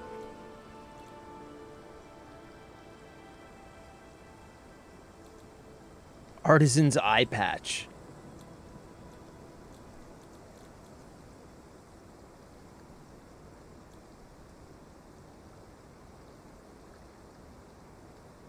Okay. I think we're good.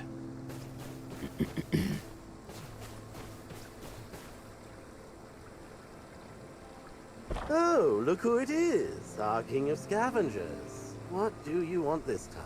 I don't know. The lady told me to come over here. What a hassle. Lucky for you, though, I just got in touch with Pip. Who's... You better get Pip? over there fast. From what I heard, that fellow won't hold on much longer. The Hallowgrove is a bit dangerous now, though. Monsters are crawling all over the place, so you'd better watch yourself. This dude's If you smarmy die as in fuck. there, all the junk you're carrying, there's... Anyway, I'll clear the way and get you there safely.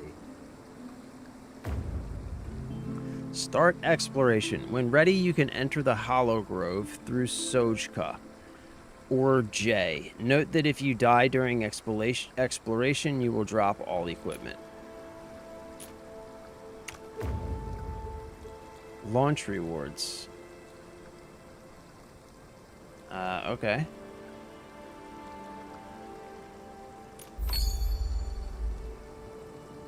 Sweet. The second wave launch rewards. Whoa. We're sending everyone Pip's Rare Pouch Voucher, Soul Coin, Ashen Cipher, and Abyssal Cipher. May you land the big prize.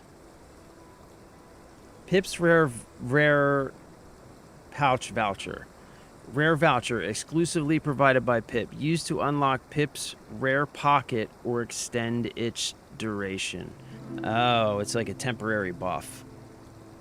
Abyssal Cipher, an ancient golden cipher that can be brought to the Windrest camp to be deciphered. Ashen Cipher and Soul Coin. Okay. Let's take all this stuff.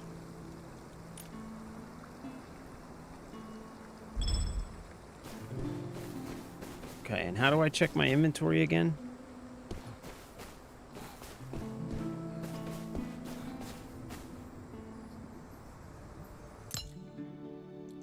Okay, so all that stuff went right in there. Okay.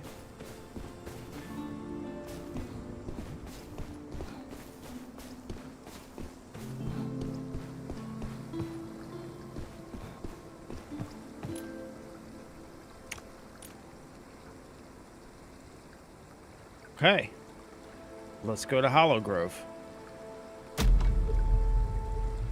There we go.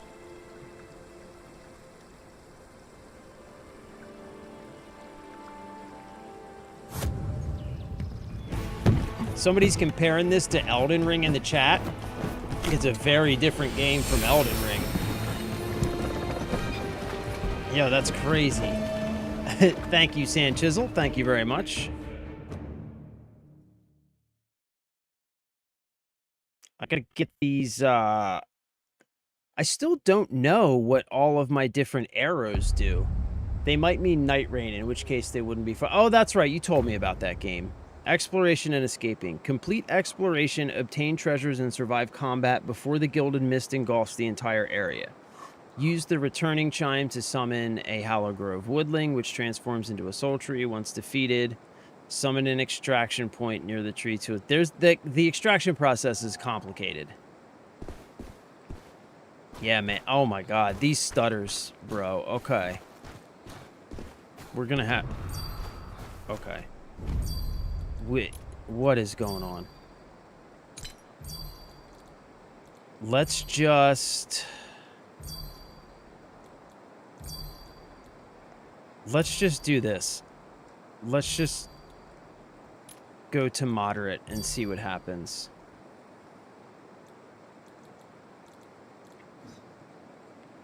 See if we still get this. Yeah, I'm still getting them, man. It's not the graphic settings.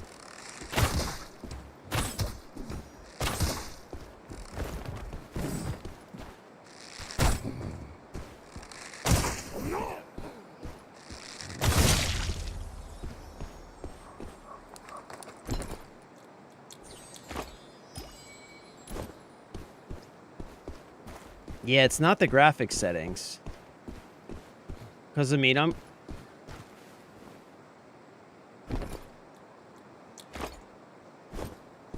Like, it's just... It's very unstable. The graph... Like, you know what I mean?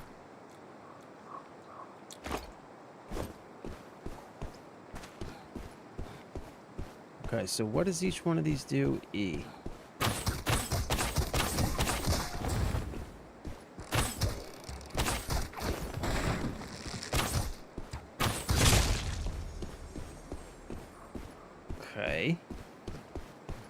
Getting a little bit better at that dodge roll. That diggity dodge roll. Dodgy rolly roll. The Rolly McRollenstein. The Rolls McRollenhauer. Oh, yeah, let's put that on. Eye of True Sight. Okay. Oh, that's right. Don't let me forget that I have 1, 2, 3, 4. I've got that frozen thing that we can use.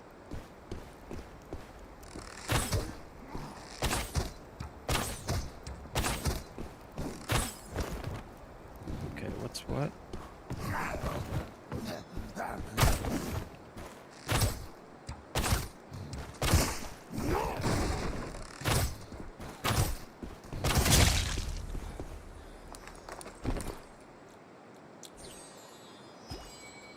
Oh, yeah. Let's do this. I think we can get rid of these. Gee, discard. Okay. Nice, got some better pants.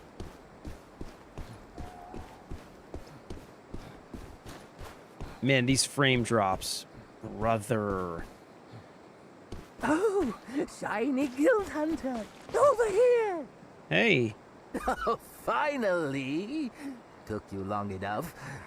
I'm Pip, and that's Twig and Nub. Oh, Pip, Twig, and looks Nub. like Shulkya filled you in already, huh? Mm-hmm. Now, we left a whole pile of good loot unclaimed, and followed that blacksmith straight into Hallowgrove and had to listen to his prayers the entire way. My back's about to snap, and my ears are about to fall off. Thought sticking with him would at least get us some odd gems, maybe a decent tool or two, but nope. Poor Sap kept humming, then crying, muttering things like, "Oh, Kiernos, please help me find my family." And then bam, he went straight to meet Kiernos without another word. Human sure get fast responses to prayers, huh? We searched high and low, and all we found was this busted little bell fragment. Ugh, so shabby. Junk like this ain't ever going on sale in Pip's store, that's for sure. Okay. Take it off my hands. Hand-ins and investigations are more your line anyway. Picked up the damaged bell. Okay. We've been through life and death together now, shiny guild hunter. If you got time, come find me by the wagon at Cap. You can't lose anything doing business with good old Pip. Alright, so I guess he's a vendor. Great.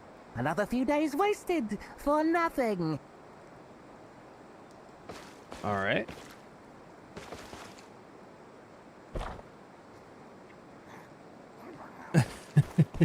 Damn, homie is just fucking conked out.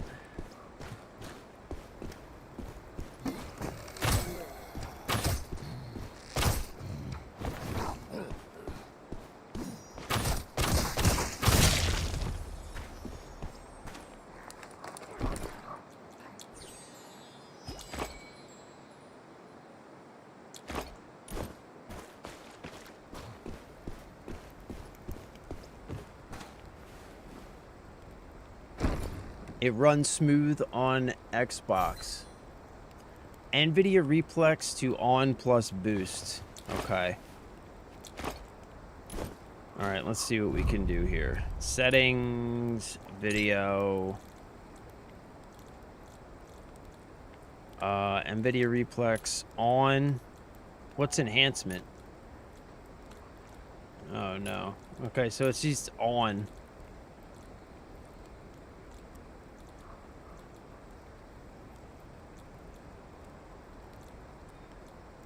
Yeah, I mean, I don't know, man.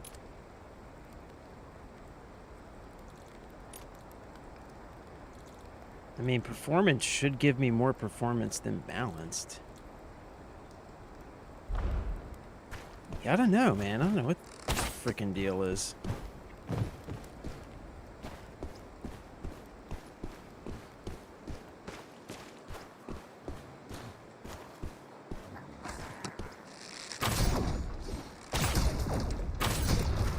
Oh, I didn't mean to shoot all those. Dang it.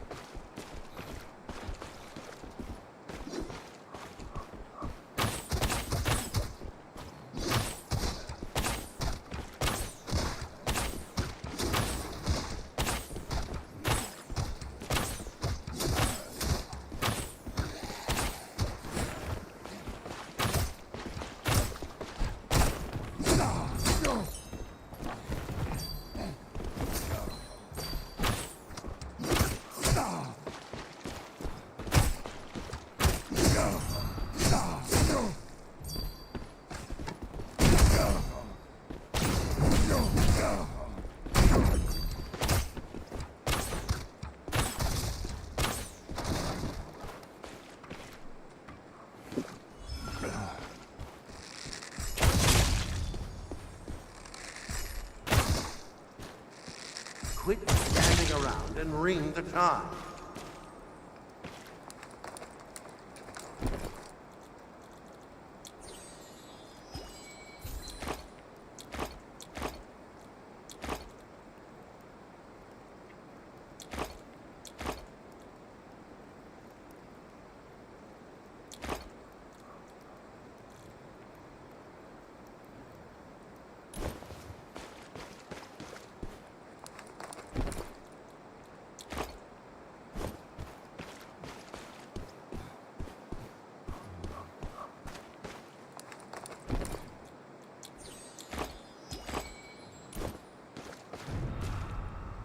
Resource zone. Some high-value chests in a zone are locked and require defeating the guardian monster to unlock.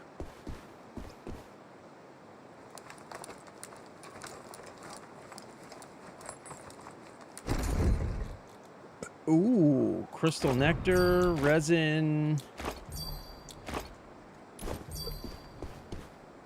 All right, I think we got a lot of stuff. Press M to view the full map. Okay, so what am I supposed to do?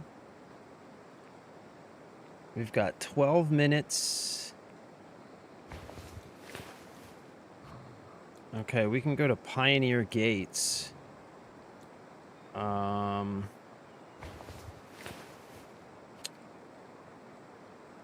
Left Alt plus right click is... Bro, these fucking...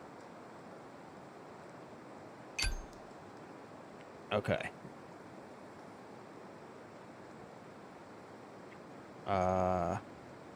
Okay, we can go get that chest and then extract, I guess. That'll be the plan.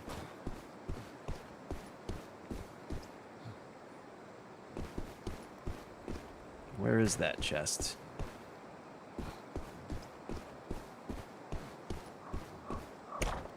Yeah, I can't tell. This map is crazy.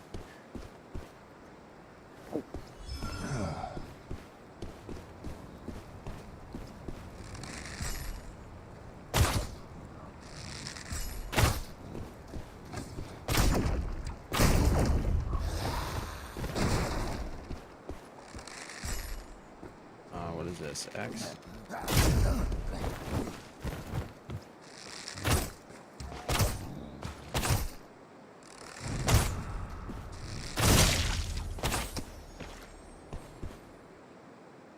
Okay.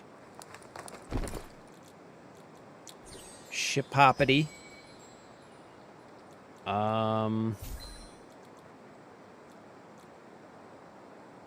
Drop. Drop. Let's take those. And in the pouch, sure, whatever.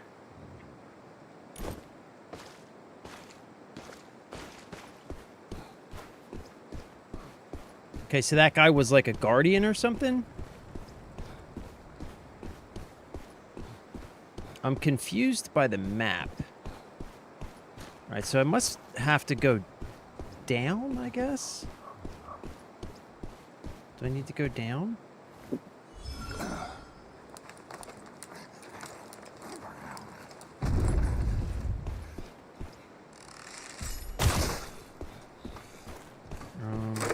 Oh, okay. E.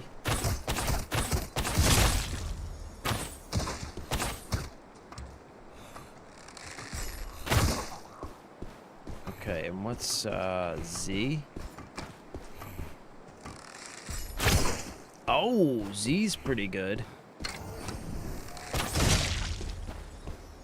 Okay, Z does some pretty good damage. Oh shit, that's not what I wanted to do. I want to loot this guy. Nah, we don't need that. What's this? Let's loot this guy. And what's this? Oh, hell yeah. Let's replace. Yes, please. And let's drop this.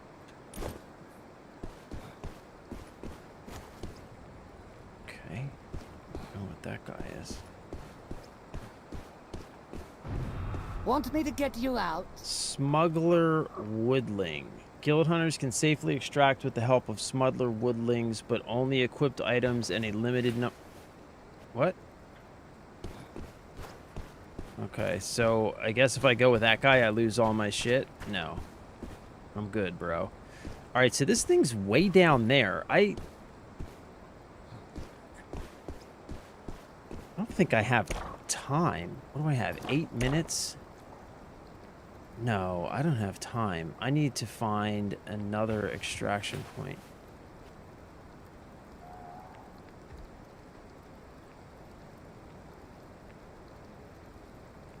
Oh. Can I go through here?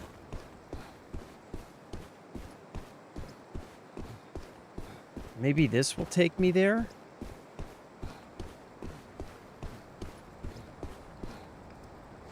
Ah, okay.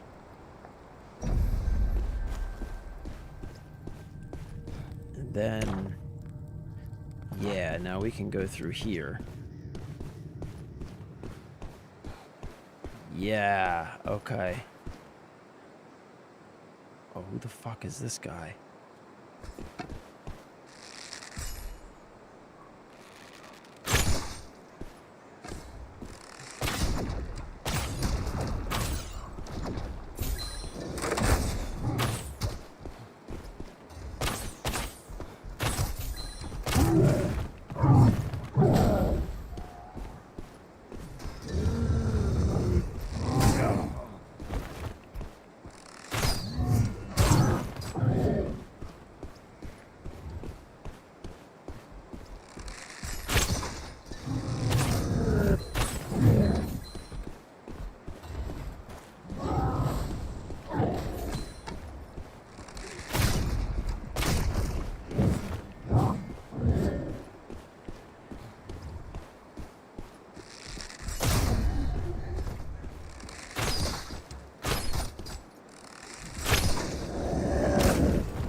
Got you, son! Suck directly on that, my guy! Suck on it, suck on it, suck on it, yeah! Suck on it, suck on it, suck on it, yeah! What's this? Oh, yeah, son. Oh, yeah, son. Okay. So, we need to get the fuck out of here, bro.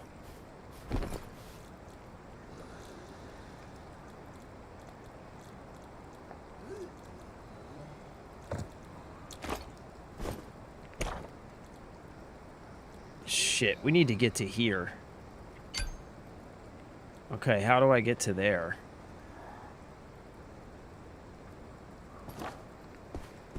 I think I need to go this way.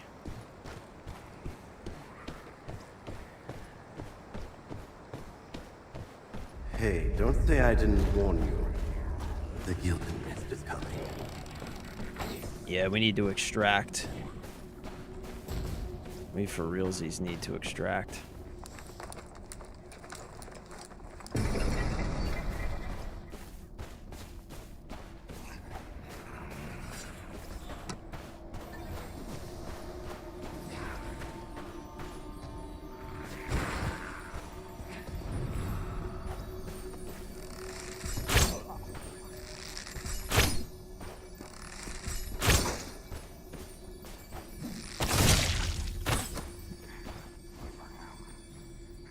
Those shiny butterflies. Follow them. No. What shiny butterflies? I didn't see any shiny butterflies.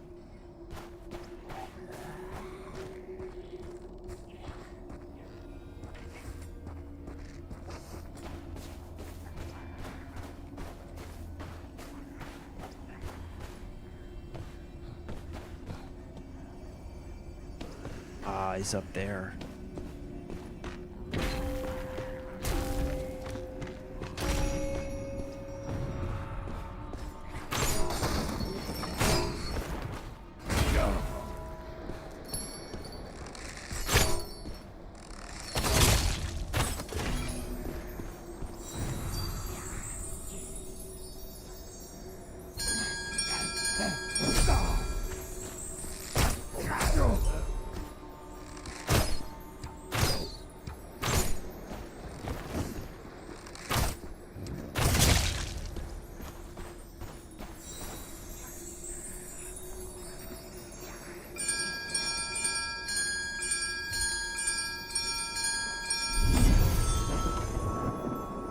Yo, I'll say this much. It's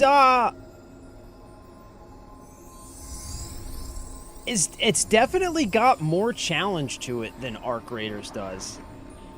There's more challenge to it for sure. Six! What is up, my dude? Happy Tuesday, brother. Good to see you. Hope you're having a wonderful day. It's not bad. It's not bad. It's got the extraction thing going for it. We haven't met any players yet. I have a feeling that's going to be, you know, I have a feeling that could be iffy. Because I don't know, like, how progression and stuff works. Like, if you run into a player who just has better gear than you, I feel like you're just going to be... You know what I'm saying? I don't know how that's going to work out. But the PvE aspect is actually pretty good. The PvE aspect is actually pretty good, man. It's got some decent, like the combat feels pretty good. The enemies aren't pushovers. It actually feels like the enemies are threatening, you know? Not bad. It feels pretty good so far. This is Mistfall Hunter. So this is a new PvEVP fantasy extraction game. Very unique take on the genre. Very unique take. Fantasy extraction. It's pretty interesting so far. No.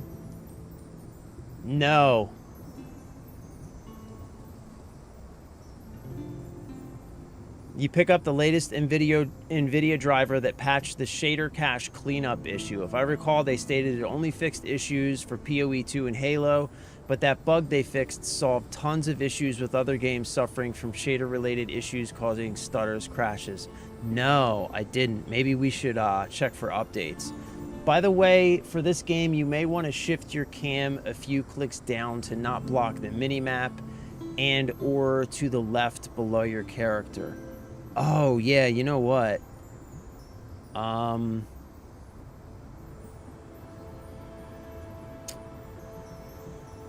Yeah, let's see. We're gonna have to do some stuff.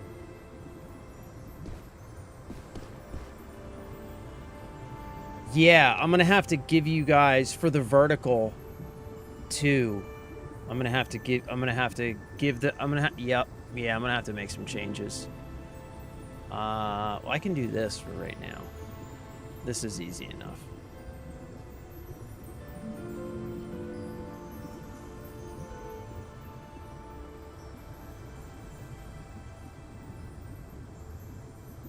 Okay, I can do that for the horizontal stream. For the vertical stream, I'm going to need to actually... So I don't like that when I'm in the camp, I can't see... Because I need to set up something for the vertical stream so you can see the mini-map and stuff. I'm going to have to fix that.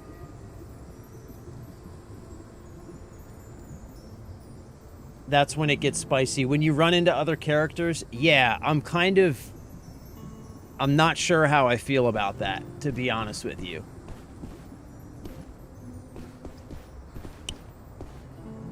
Yeah, I could put it over the world chat, I guess. That's okay where it is now, right? I don't think that's going to block anything. Baker, what is up, my dude? So we just started playing it. We just started playing it, just did our first raid. And yeah, so far I think it feels pretty good. The PvE combat is it feels good. The enemies they feel threatening, but they don't feel overwhelming. Like there's weight to it. Like you gotta be on your toes, you know, you gotta think, you gotta be smart. So I like that. The extraction process is a little weird, but it works fine. Haven't run into any characters or any other players yet, so I'm kind of nervous about that. I'm kind of nervous about seeing how that goes. Because just based on what I've seen so far, it feels like you could potentially run into a player who just has better gear than you and just get shit on like immediately. But aside from all that, in general, the fantasy take on the extraction genre, I think is super interesting. I like that. It's super interesting. Whether or not this game's going to have staying power, I'm not super sure on. I think it's probably going to be cool for people to check out because it's very unique. I think it will probably find an audience. But I think we're going to have to see, and I think a lot of it's going to come down to the PvP. Because it's a very unique sort of thing. It's a very cool idea. Fantasy extraction. But, you know, I think it's going to be a very specific audience that's going to be in this for the long term, I think.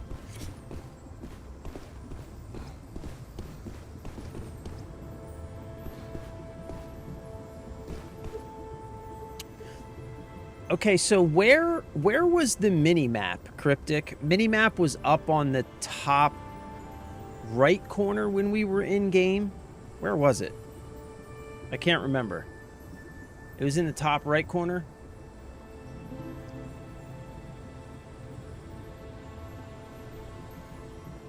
Was where it says blessing. All right, I'm going to try and do something for the vertical chat. Or for the vertical stream.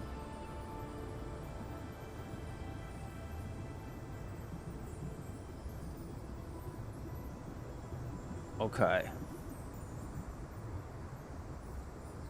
What's this? That's chat. What's this? Don't know what that is. Don't know what that is. So I think it's this one.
All right, sorry guys. I'm trying to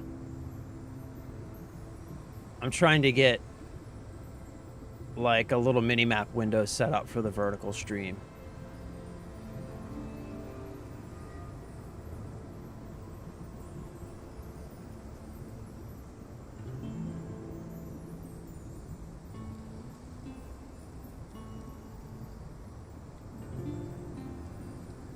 Okay.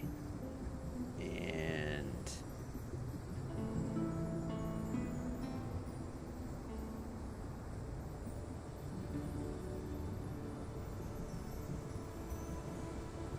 okay.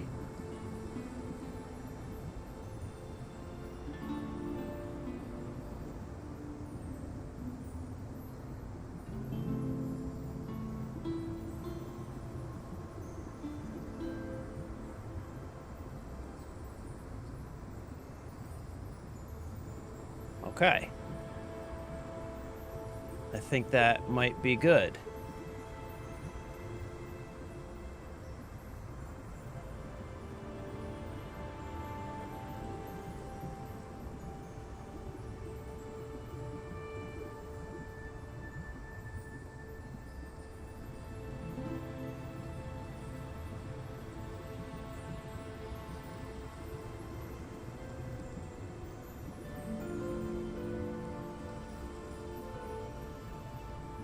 Sweet. All right. Sorry about that.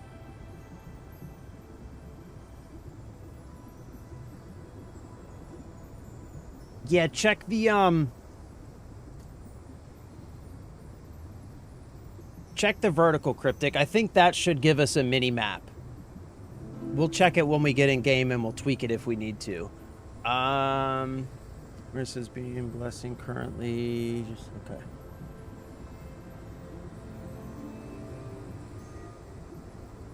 Have you ever played Dark and Darker or Dragonborn or Dungeonborn? I've never played either one of those. I've heard of Dark and Darker though.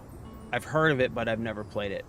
Basically an FPS version of this. Yeah, I feel like I've seen like some videos of it, but never played it. Feels like D&D and Dungeonborn are extraction shooters where people are just killed on sight.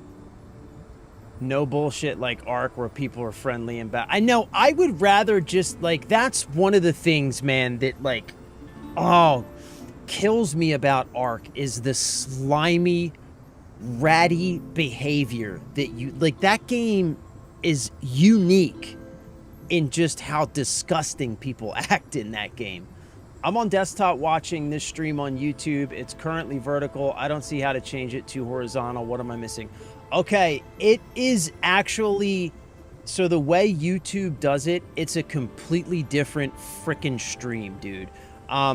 Go to my page, just open my, like, YouTube page in a different tab, and then go to live, and you should see 2 lives open right now. One is horizontal and one is vertical. It's 2 completely different streams. It's so stupid the way that they do it. It's 2 different streams, different chats, and everything. But you should see it if you go to my main page. Like, if you go...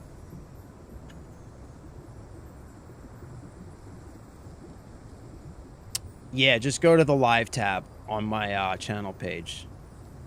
So if we go to YouTube... Go to view your channel, and then live. You'll see...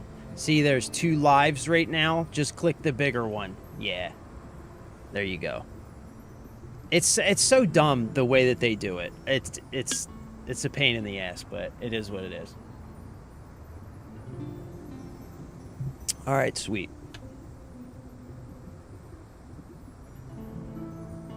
All right, so tab to show. We got some decent stuff out of that raid. So this gives me attack.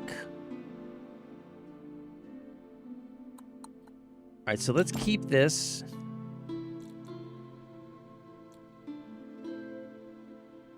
Okay, so I've got health trinkets on now. So that's cool. I think I'll keep those on. What's this? Agate. A translucent and smooth jade stone with vibrant colors can be used for equipment forging. Okay.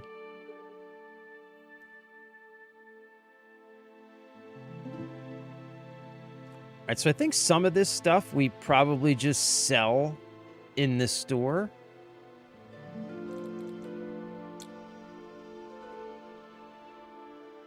Actually, let's do this. Yeah, I'm going to have to get used to using these too. What's this? Oh, what is this? What the fuck? Wheel hotbar. Press tilde to open the item wheel. Oh. Ooh. Ooh. Okay, wait, maybe... Maybe that would be useful.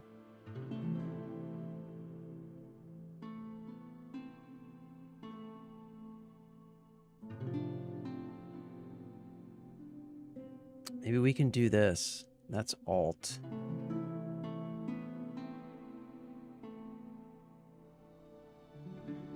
Escape M.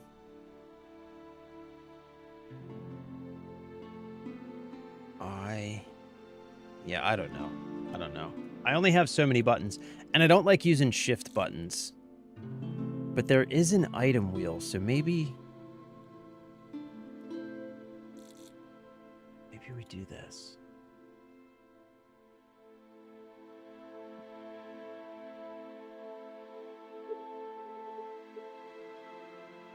Yeah. This tilde.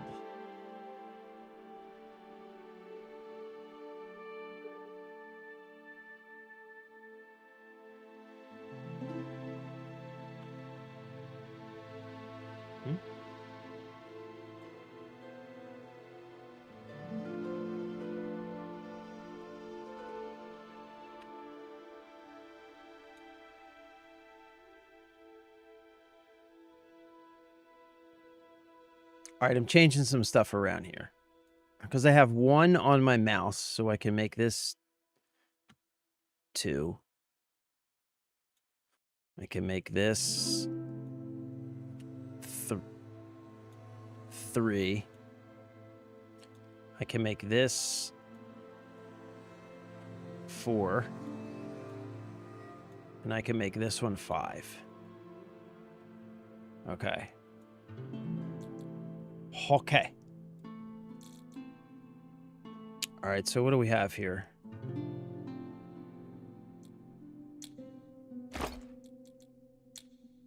Why can't I transfer any of those over to my... All right, whatever.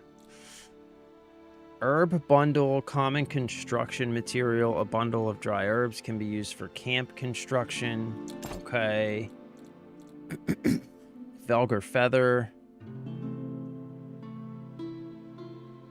Light yet resilient can be used for camp construction. What's this? Mythic panel. An exquisite panel depicting mythological tales can be used for camp. Okay, I don't know what any of this stuff's for. Let's just put it all over there. F it. Except for these, I kind of want to...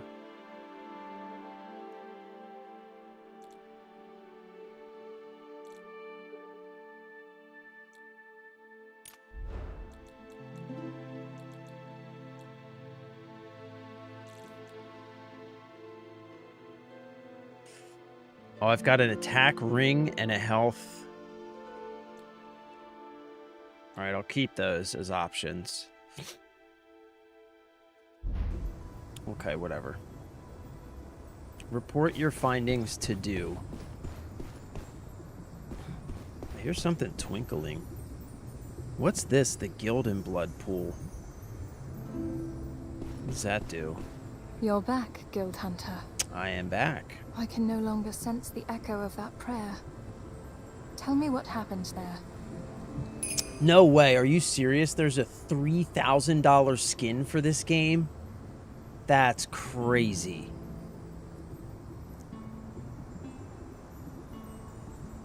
I see. The last follower was a blacksmith. That's bananas, dude. His end should have been one surrounded in iron and fire, just as he had been in life. But the divine anchor has lost No its vitality fucking way. and can no longer guide his soul homeward. If Kianos were still here, he too would mourn this poor soul. I will do my best to carry on the echo of this bell. Perhaps the praying soul can hear it. Oh my god, there's Thank so you for much your story, efforts. dude. Once you have gained more combat experience, I will transform it into your strength. When your character levels up, you can gain additional skills and talents through Dew's blessing, obtaining even greater power. Okay. Receive blessing.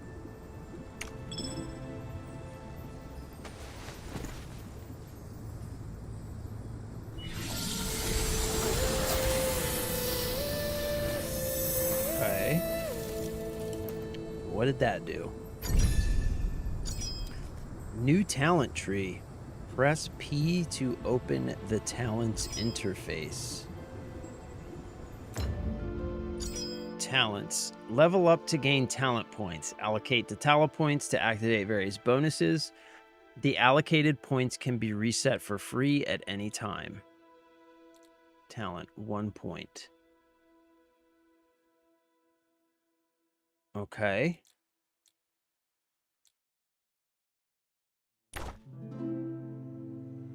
Okay, so we have this one unlocked.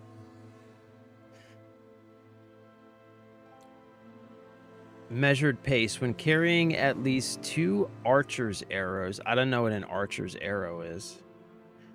Fully drawing and immediately firing normal arrows recovers energy. When carrying at least 2 hunter's arrows, hitting an enemy with a shot reduces the remaining cooldown of all skills. That seems useful. After hitting an enemy with a shot, increase the duration of all active debuffs on that enemy. Wait, so how does this go? What do I start here? I don't understand.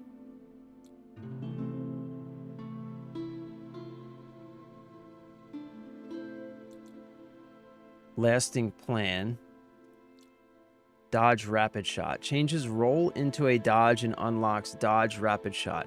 Dodge rapid shot. Shoot immediately after dodging, consuming additional energy to quickly fire both the current loaded arrow and a normal arrow towards enemies near the crosshairs. This skill has a cooldown. Marksman. Fully drawn arrows will home in on enemies near the crosshairs. Ooh, damn. When carrying at least 2 archer's arrows, fully drawing and immediately firing normal arrows recovers energy. That could be useful too.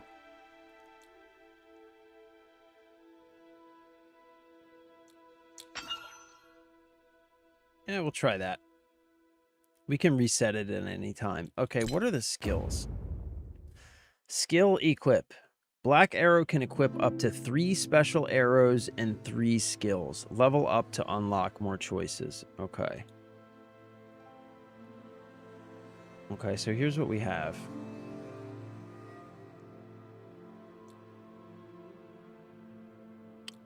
Basic skill.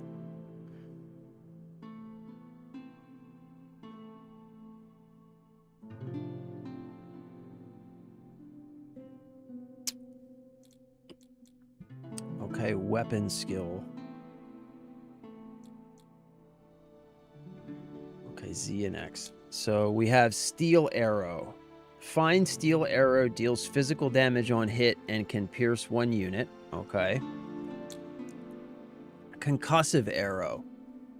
Storm-imbued rune arrowheads burst into airwaves on hit, dealing physical damage to enemies within range and inflicting stagger.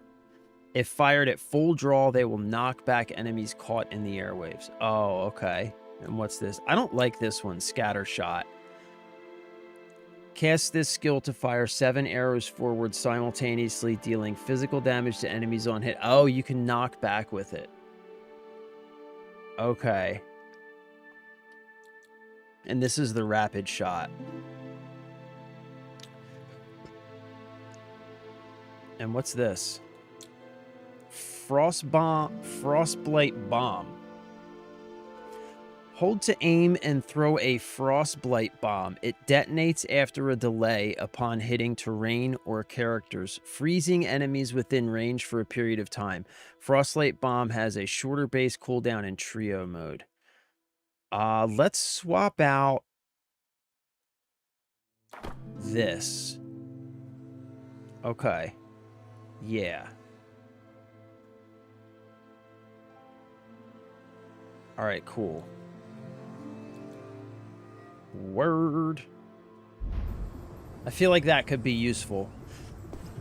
Because, like, it feels like the key with this guy is you really have to keep your distance, because you will get your shit pushed in fast if they get close. All right, man. I gotta look at this $3,000 skin, bro. Curio shop.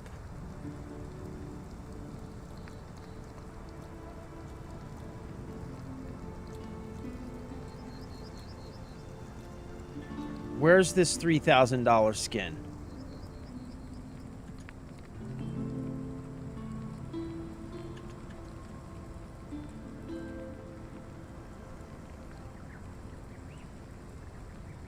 $3,000 skin Mistfall. Come on.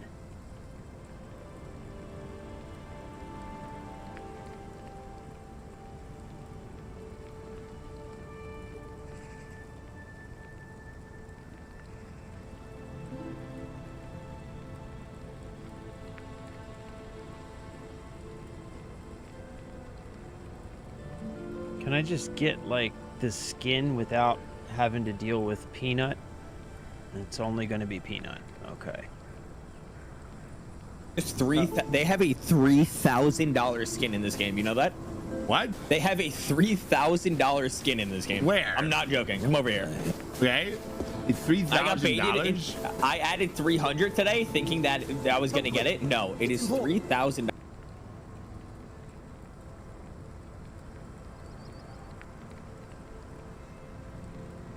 You're shitting me. Oh my god.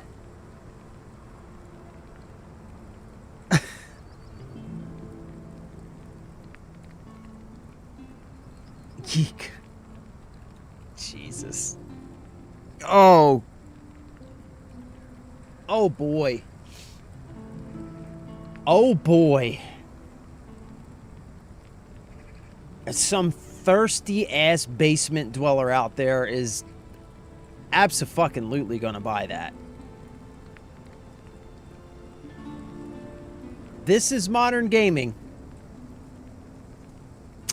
This is modern gaming.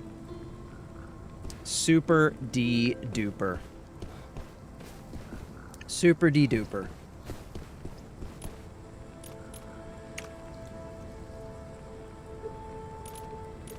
What's refined silver star? Select a tier. Different tiers consume different amounts of moonlight nectar and offer different reward ranges. Higher tiers have the potential to yield greater amounts of silver star. Each refinement yields star silver and slag. Once you accumulate a certain amount of slag, it can be exchanged for a specific amount of star silver. Any slag beyond the required amount will not go to waste and will be retained. Another currency. Accumulate star silver. Accumulated star silver can be used to redeem exclusive cosmetic emotes and other rewards. Yeah. Yep. Yep. Yep. Yep. Yep. Okay. Okie dokie. Okie dokie. $3,000 skin. Of course, they have 75 different stores in the game and currencies and whatever else. Because of course they do. What's this over here? Oh, wardrobe. What do we got? Wardrobe? Let's see what's going on. Yeah. Oh, look. The $3,000 skin is featured right in the wardrobe tutorial. Outfits allow you to transmog the appearance of your character's equipment. They can be purchased directly or unlocked via contracts and other methods. You can equip a full outfit set with one click or mix and match individual pieces to create your own unique look. A transmog only applies to a slot when the corresponding equipment is equipped. If no equipment is equipped in that slot, the transmog will not take effect. Some outfits are only visible to you and your teammates. An outfit's visibility range is indicated in its description. Oh, that's interesting.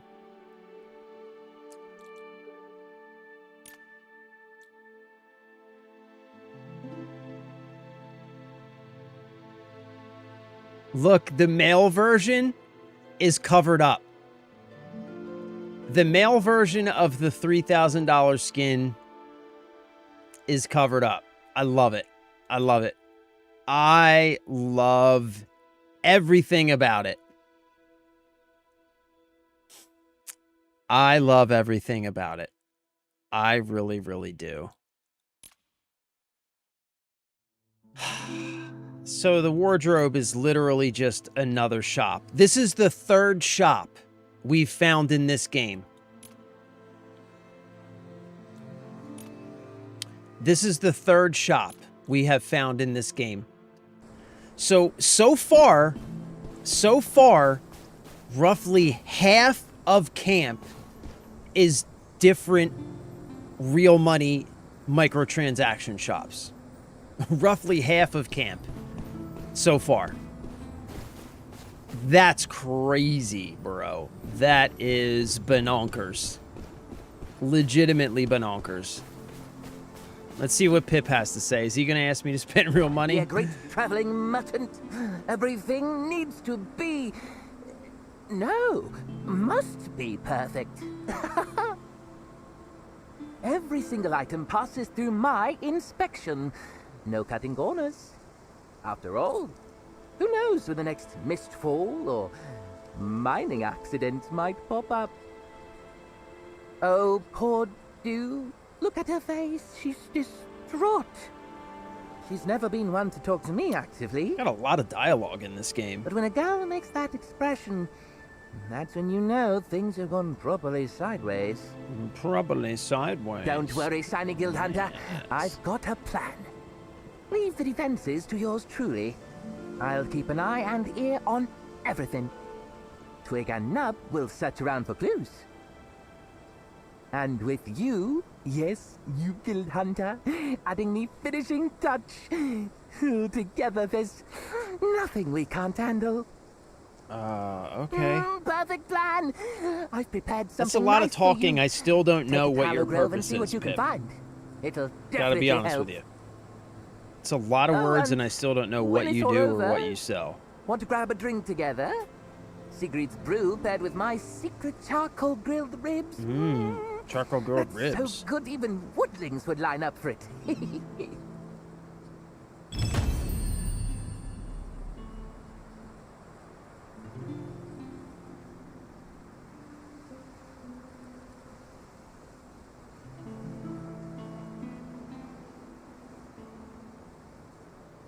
Yeah, it looks like it's just a skin, man. $3,000, like, wow. But it'll sell.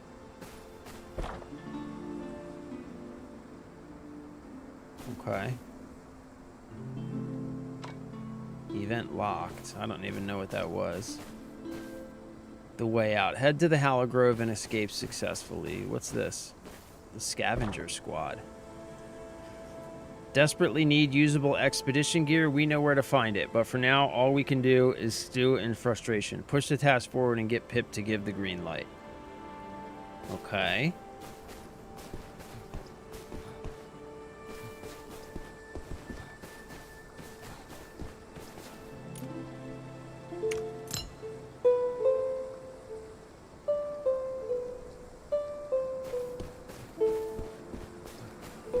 What's this? The watchtower.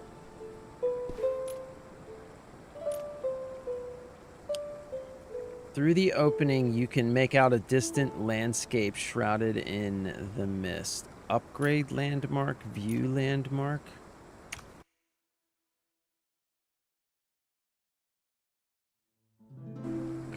Okay. Don't know what that is. All right, let's take a look at inventory. So we don't need this then, since I have that as a skill now. I don't think I really need the throwing daggers, do I? What's this? Eye of True Sight. Hold to aim. Throw to trigger Eye of True Sight, exposing all stealth enemies within range for a period of time. Eye of True Sight is a construct. Okay.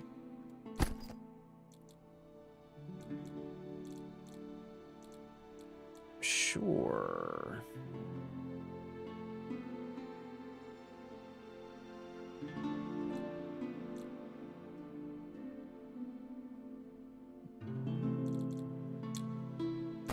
All right.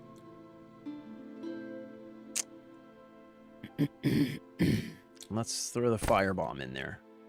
Why not? Why not? Let's do it.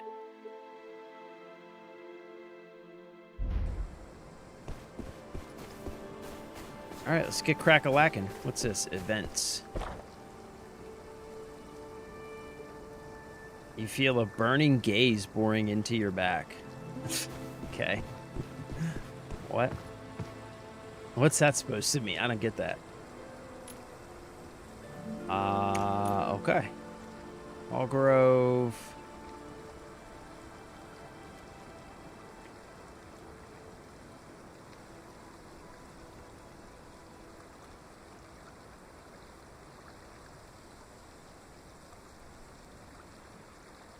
Allowed combat bags. Required equipment quality, excellent.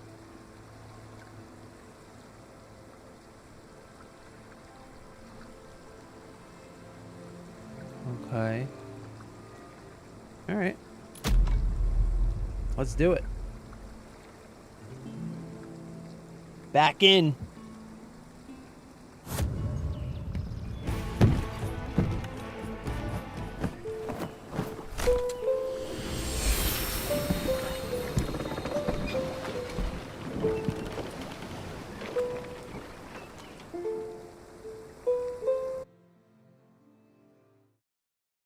Oh, I got that new frost bomb. Don't forget to try that out. Okay, and that's going to be Q. Okay, X. Okay.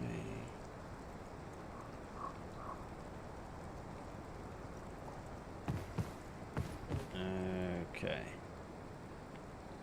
Okay.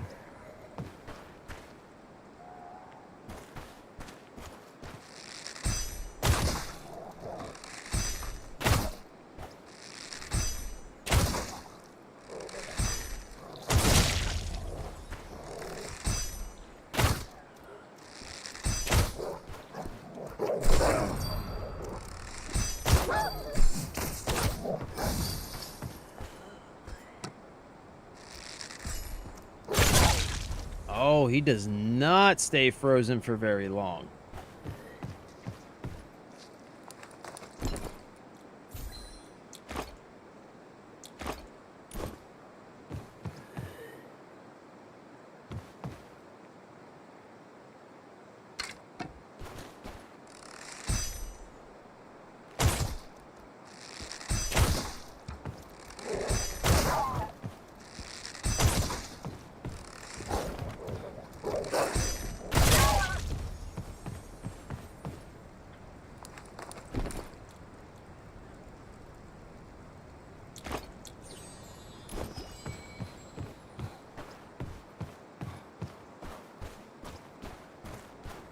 What you got back here, puppy, huh? What's this?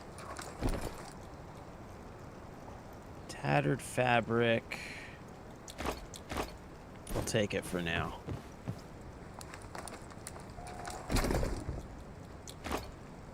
Oh, another Eye of True Sight.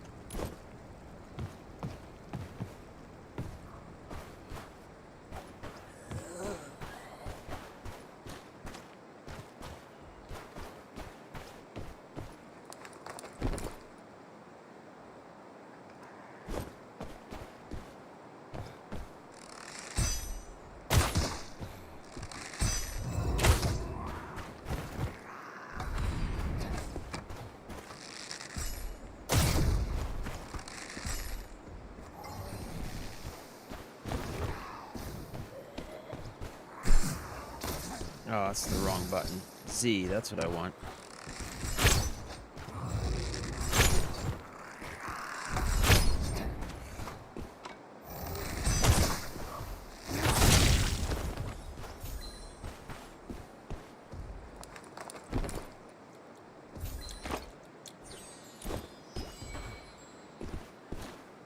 I hear something.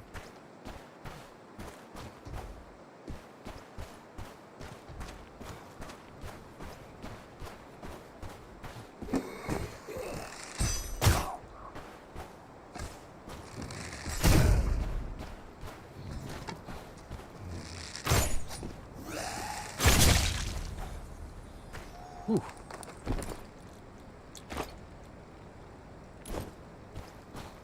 All right, let's look at the map.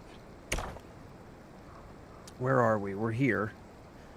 There's an extraction point. Let's go this way.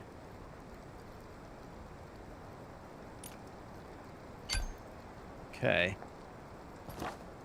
So that's going to be back this way.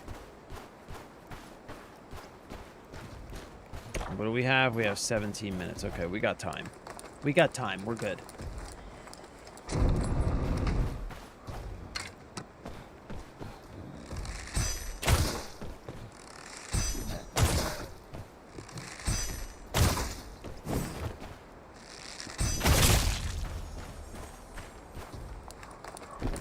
Get wrecked, Brotato Chip.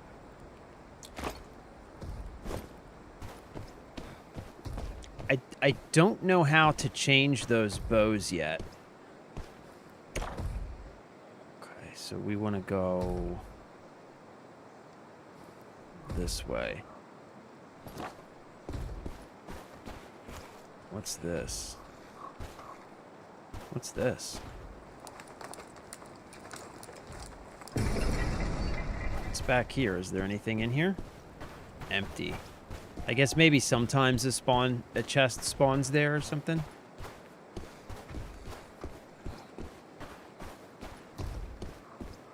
Maybe there's something here.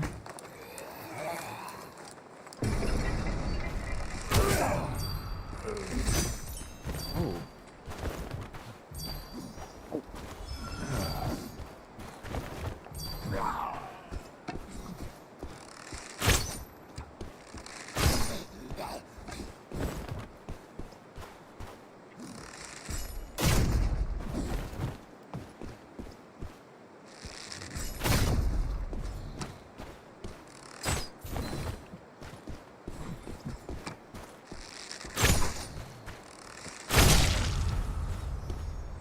Certain classes consume energy to cast skills or perform actions. When energy is depleted, these actions cannot be performed. Okay.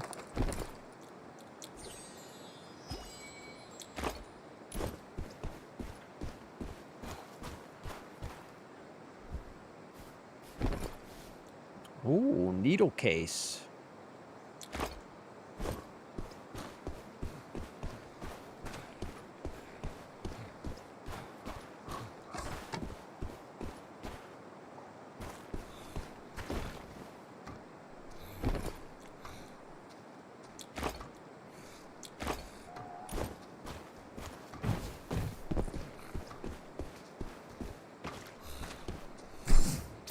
Ah.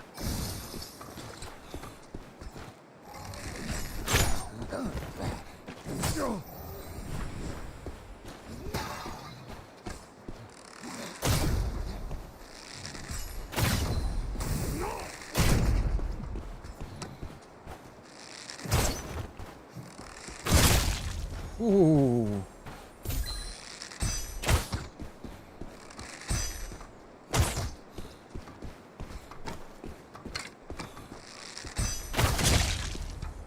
Sucker.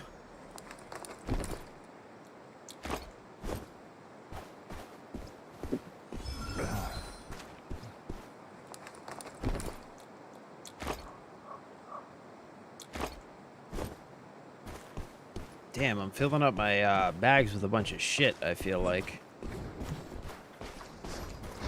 Oh, what is this?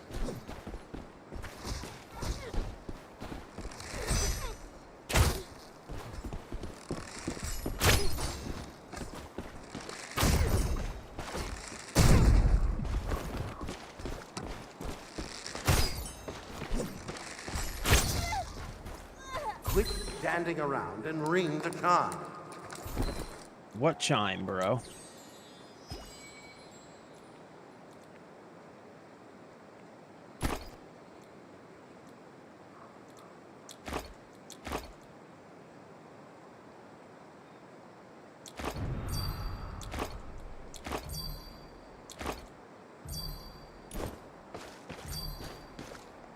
Press M to open map. What chime is he talking about? Use the returning chime to escape. What is he talking about? What returning chime? What is this dude talking about?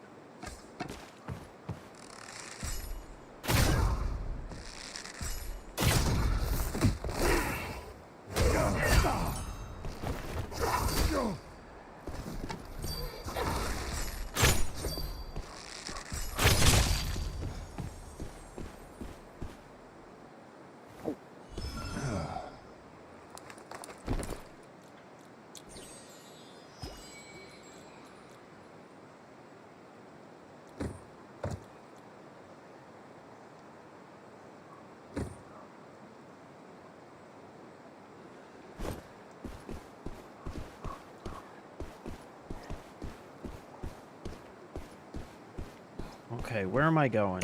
I'm going...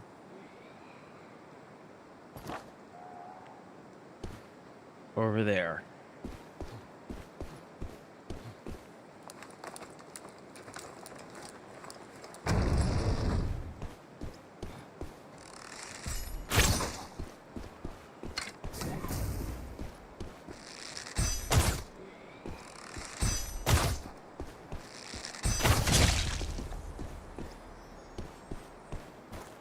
Get wrecked, bro.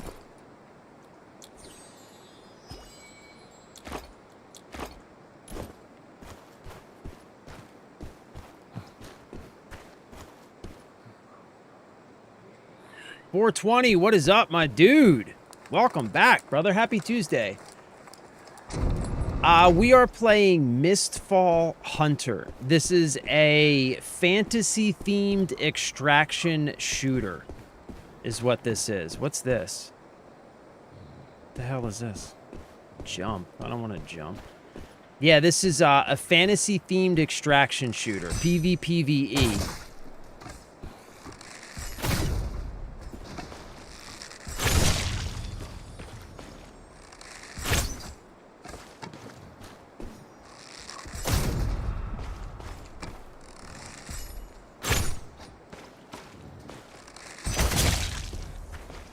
Get wrecked, bro.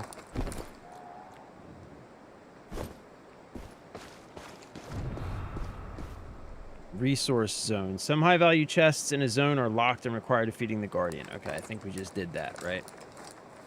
Okay, so we should be able to get this chest, and I'm feeling like get this chest and GTFO, right? Runic tanned leather. Ooh. Let's put that in the prison pocket, right? Take this, the Gildan blood or whatever.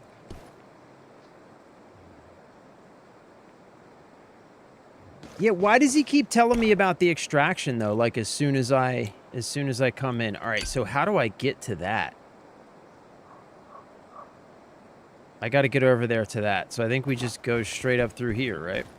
Probably. Or do we go around that way? No, we can't go through there. Maybe we go through that door?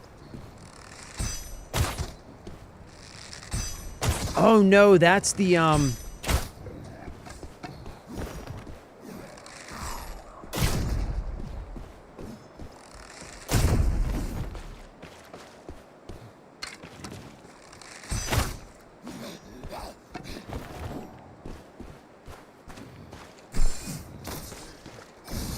Oh, how did that not hit him? Get wrecked, bro. Ooh, we'll take these because those are good pants. Let's drop this. We don't need that. Let's drop this. Let's drop this. Some of this crap we don't need. Okay. That's right. This is the little guy that you don't get your stuff when you extract, right? So we need to find a different extraction. We need to go to this one. How do I get to that one? I think this way. I think this way.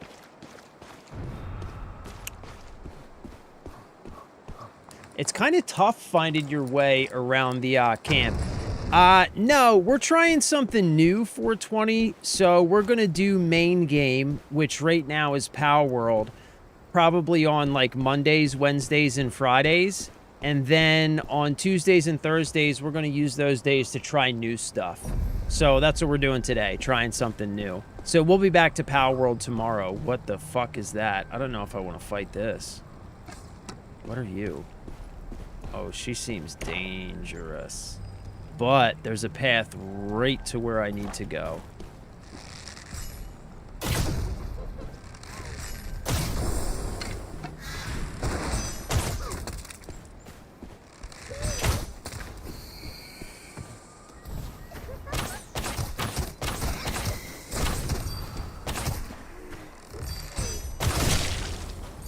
Get wrecked. Get wrecked. You ain't shit.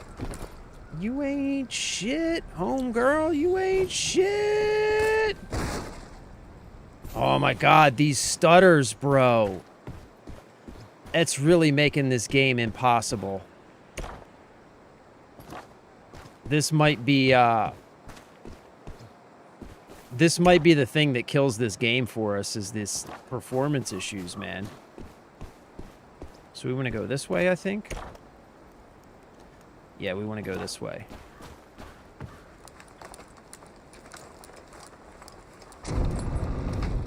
Oh, this fucking guy. This fucking guy. Oh. Shit.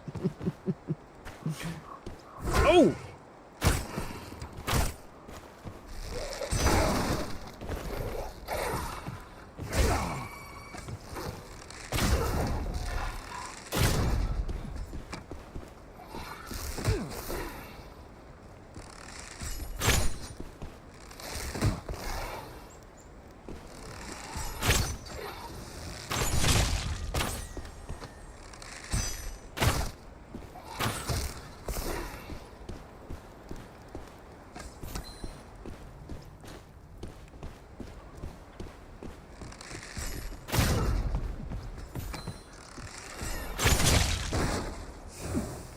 Oh, what?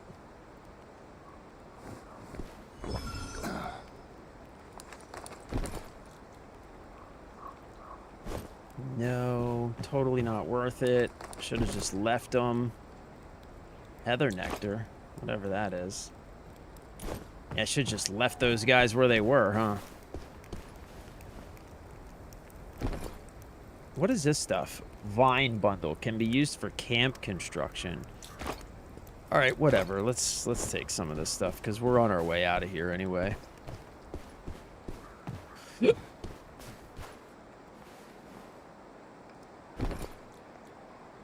Herb bundle.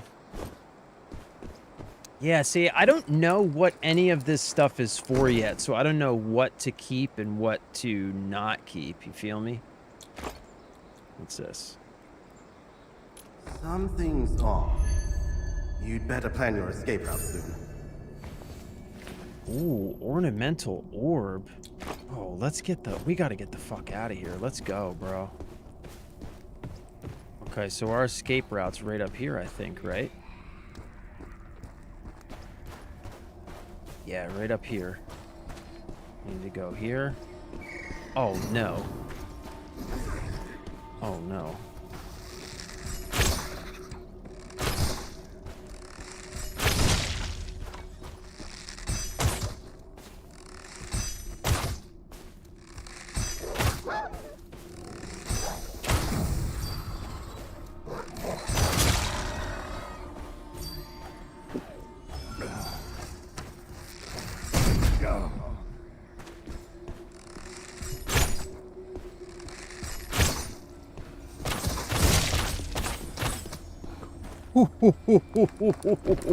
God damn, son.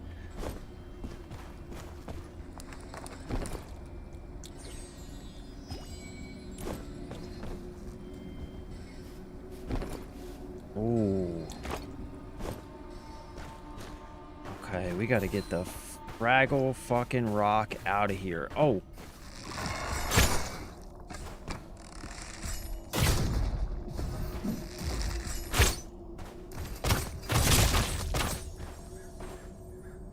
Ooh.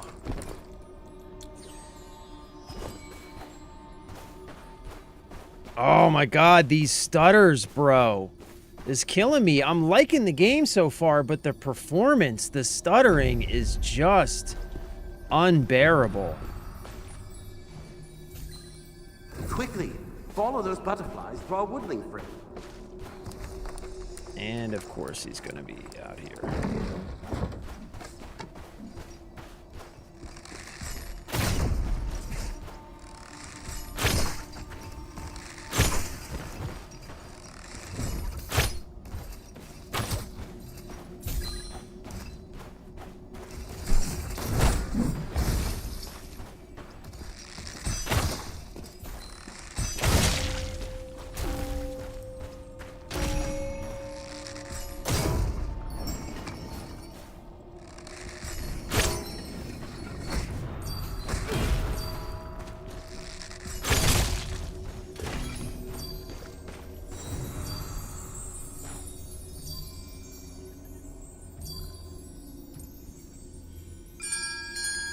Oh, we made it! We made it! We made it!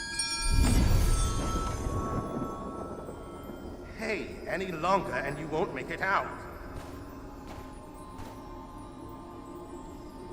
Still haven't run into any players yet, though, so...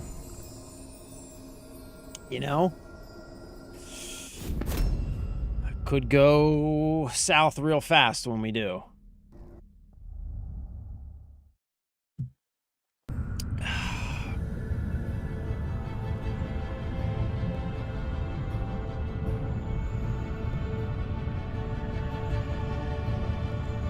Monster slain, normal 18, elite 5. Okay.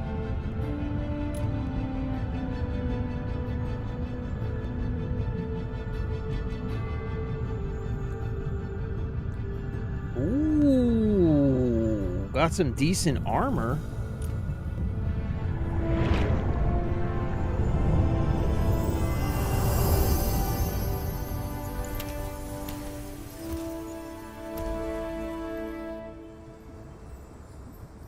Please visit due to unlock new content. Okay. Where's our new armor? Yeah. Please and thank you. Yes. Oh, hell yes. Okay, wait. So this is oil-soaked wooden bow. Fervid level 1. What's that mean? 23 attack, 2% physical damage. 23 attack, 2% physical damage ranged. The bow's elasticity... The bow's elasticity and toughness are greatly improved after being boiled in oil. Such uniformity... I don't... What are these, bonuses? How come I can't see what those mean?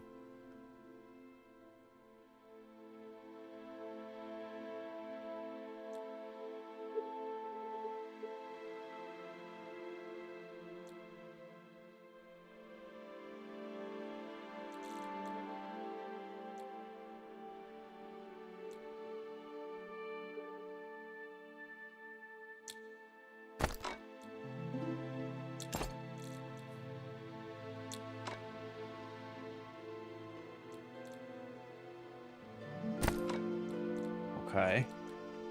What's this? Hastane's Tier, legendary construction material. Dew collected from the divine anchor can be used for camp construction. Okay.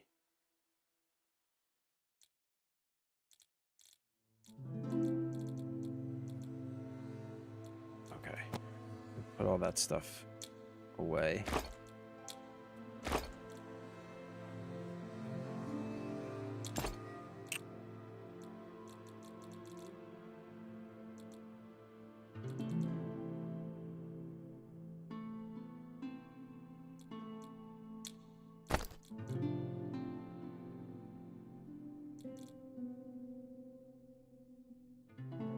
So how do I switch between equipment slots? Okay, I don't know what this means.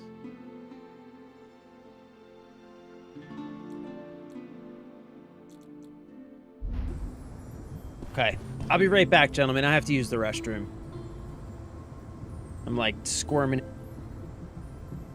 Sorry, squirming in my seat.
All right.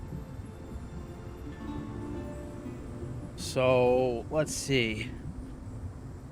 Talk to do to unlock new content. Let's see what the new content is. So, we've run into a couple players so far, but I have a feeling that they may have been AI and not real players. I don't know though. I don't know. Like, have the players we've run into up to this point been real players, or have they been AI? Does anybody know? The blacksmith named Dram has arrived at Windrest. Okay. I've returned the bell to him, but he claims to have received guidance from a new god. He says that voice will lead him to reunite with his sister. Okay. But the new god responding to his prayer, deep within his faith. Oh my god, there's so much fucking dialogue in this game. There's a lot of dialogue in this game. Alright, speak with the silent soul by the forge furnace.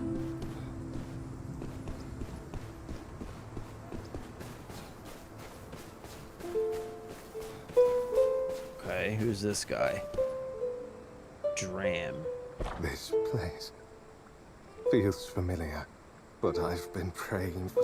Then one night... Oh my god, there's so much dialogue. I cannot say. Do you also have unfinished wishes? It's favored us. The avatar of Hollow Grove only blesses those who are devout and possesses the Bell of Return. He guides souls. Boy, there's a lot of dialogue.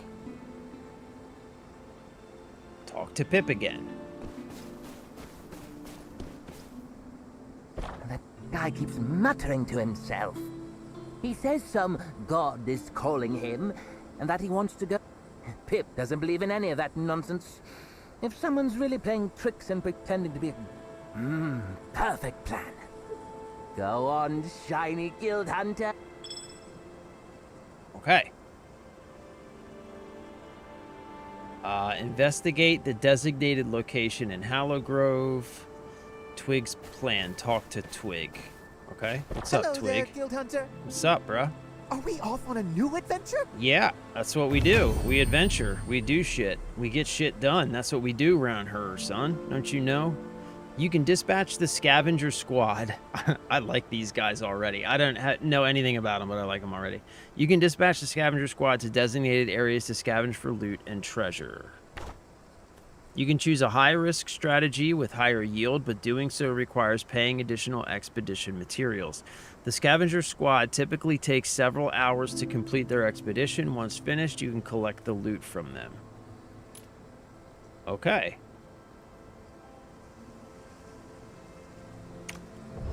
All right, boys. Let's see what you can do. Expected rewards.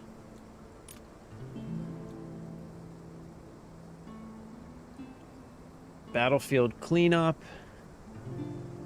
Deep push. Let's just try this one first. See what it costs. Required materials free. This one... Okay, we don't have the materials for that. Oh, so this is what we use the materials for. Okay. All right. Let's do it. Go get them, boys. Go get them, boys. I like these guys. Look at these guys. I love these guys. These guys are great. Okay, so now we just need to go investigate.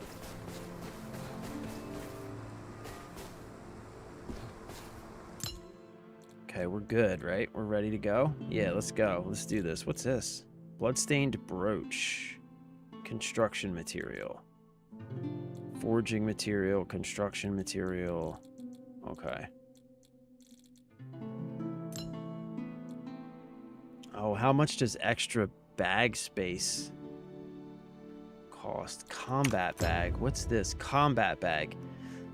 Using a combat bag will automatically equip a... Oh, these are free loadouts, which cannot be modified. Equipping or unequipping the combat bag before entering a map does not consume it. Once you enter a map, the combat bag is consumed. If you successfully escape, the loadout becomes yours. Oh, interesting.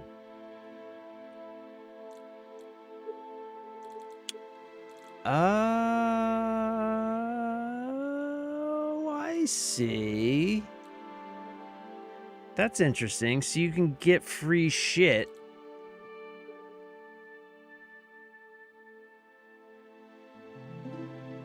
Okay, so that's your free Loadout. Got it. We're just going to stick with our loadout right now. And how much does it cost to buy more space? Camp upgrade not yet unlocked. Okay.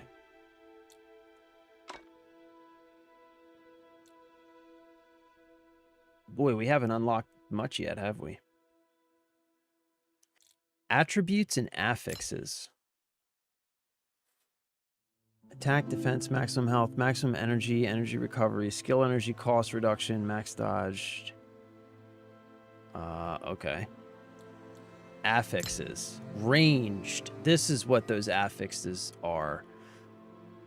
Effect. If the distance between you and the target is greater than 5 meters when hit, temporarily increase physical damage and magical damage. Oh, so ranged, you want to have more distance between you and the enemy. Upon reaching certain level, increase ranged damages effective range. Effective range. Different ranged attacks have different effective ranges. Beyond the effective range, both damage and impact will diminish. Okay. And what's fervor? After hitting an enemy, increase physical damage and magic damage for 3 seconds. Oh, okay. Stacking up to 5 times. Upon reaching the required level, when the number of stacks is greater than or equal to 3, increase the defense penetration. Okay, that's interesting. All right.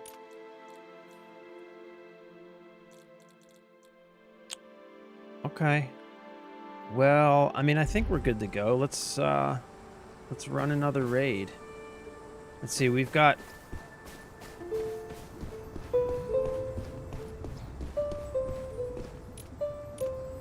Receive blessing. Oh. Are we getting more skill points?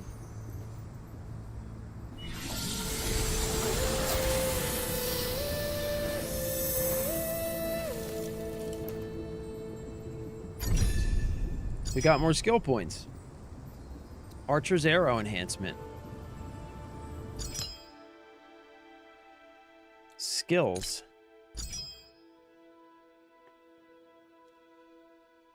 Oh, okay, wait. So what's this? Lightning arrow. Arrows wrapped in lightning deal physical damage on hit and create a lightning chain that jumps between enemies dealing physical damage. Each enemy can only be hit by the lightning chain once, with each hit dealing less physical damage. If lightning arrow hits the environment near enemies, it creates a lightning chain with a lower damage multiplier. And what's this? Splatter arrow.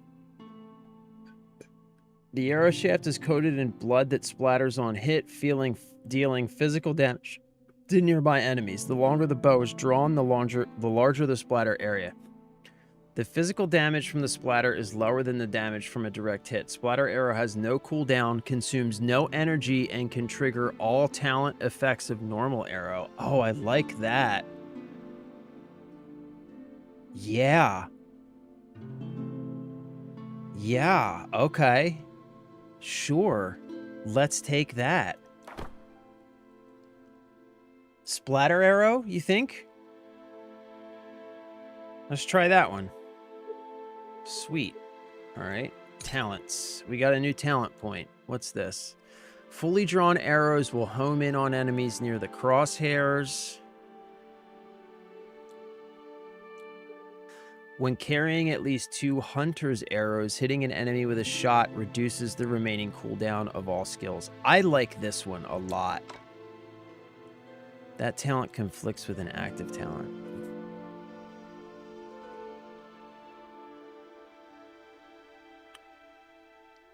Okay, let's just keep going in this direction. Sure. Okay, fine. Okay. All right, let's go. I still don't know what this is. Guild and Blood Pool. Appearance reset.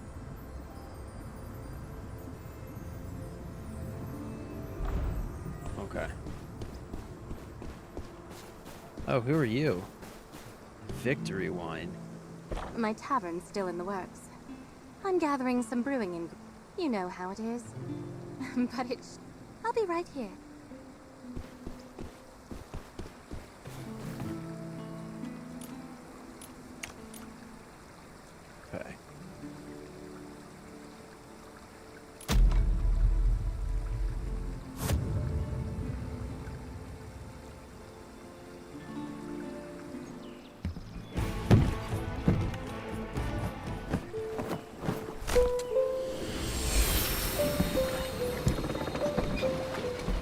love how it kicks in like this epic guitar rock for a second and then transitions to lute music when you get on the boat. It's so weird.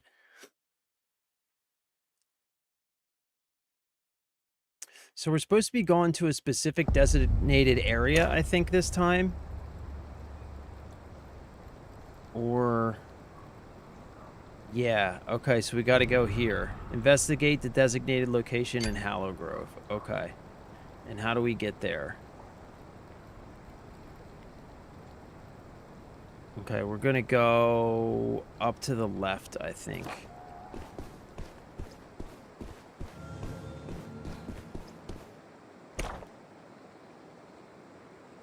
No, we'll go straight through here.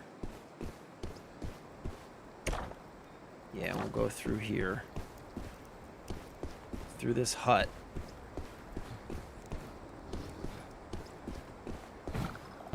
What's this?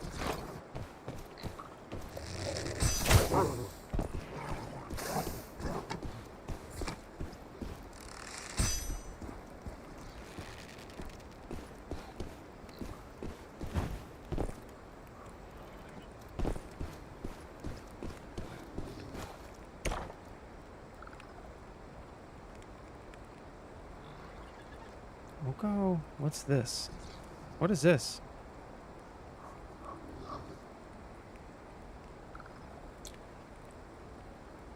Updraft current. Oh, okay.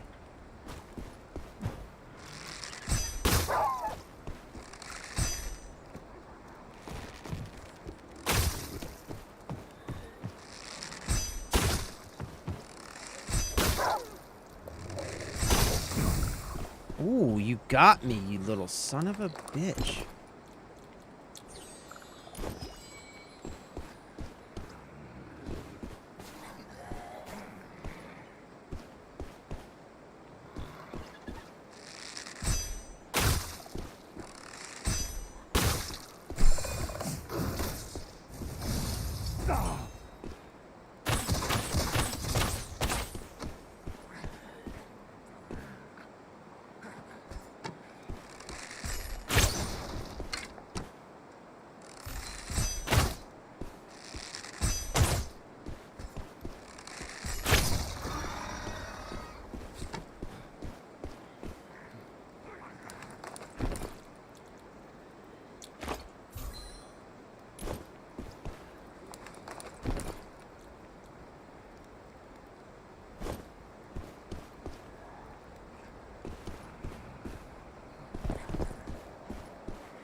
What do these updraft currents do? I don't understand.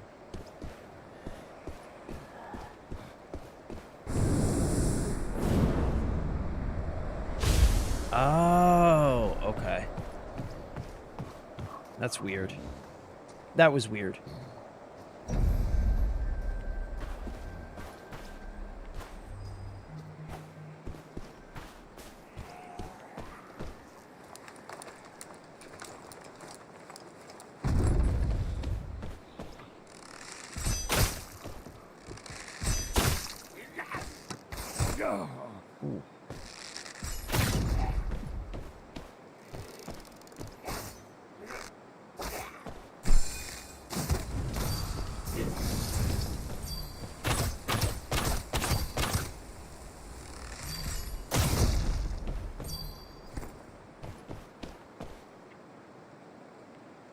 Ooh.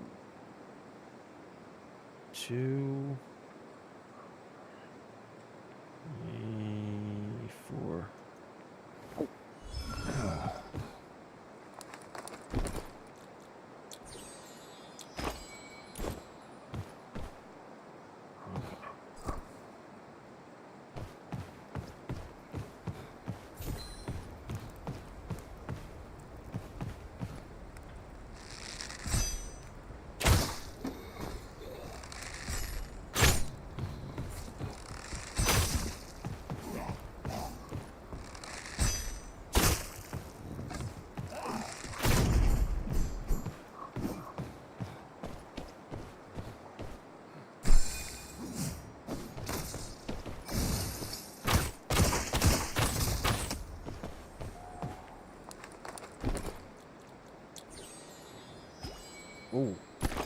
place.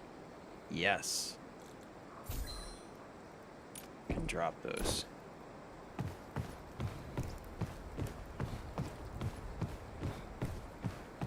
All right, sweet.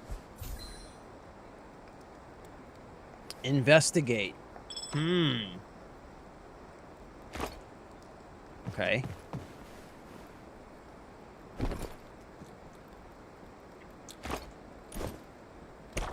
So that was the first place we need to investigate. The barrier has been lifted. Go face the Mist Lord. Okay, is that all we needed to do? Okay, let's go over here.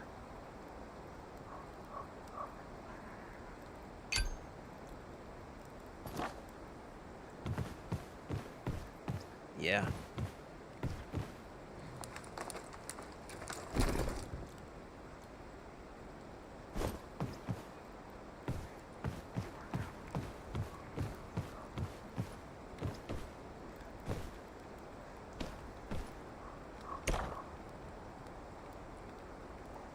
Yeah, okay, that works.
Quit standing around and ring the charm.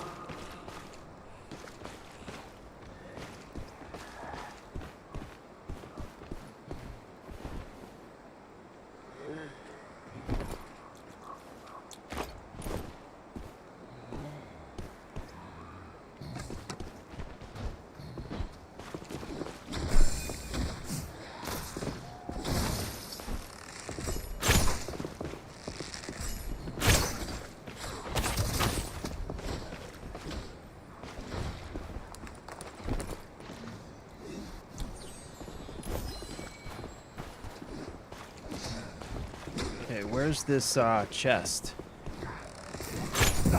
Ooh, fucker.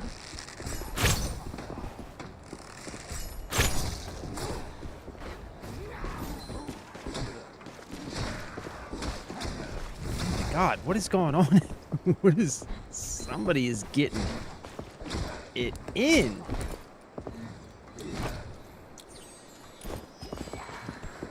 This chest's got to be down here, right?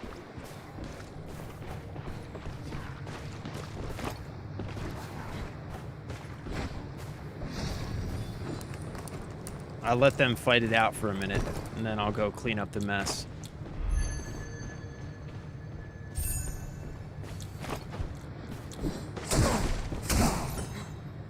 Oh shit. What the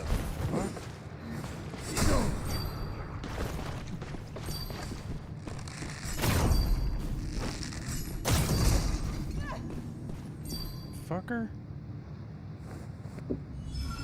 Crazy?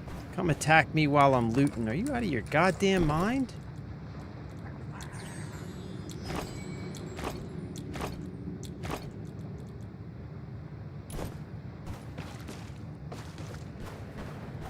Are you loco?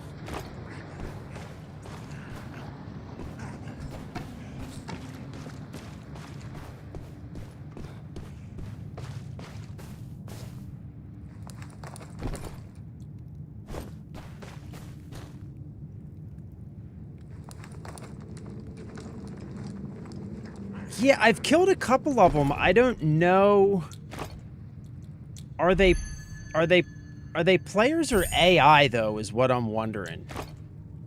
Like, do they have AI like dressed up as players? I don't know.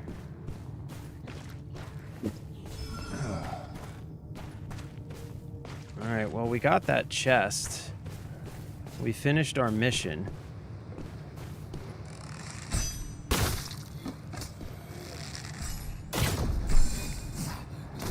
Go.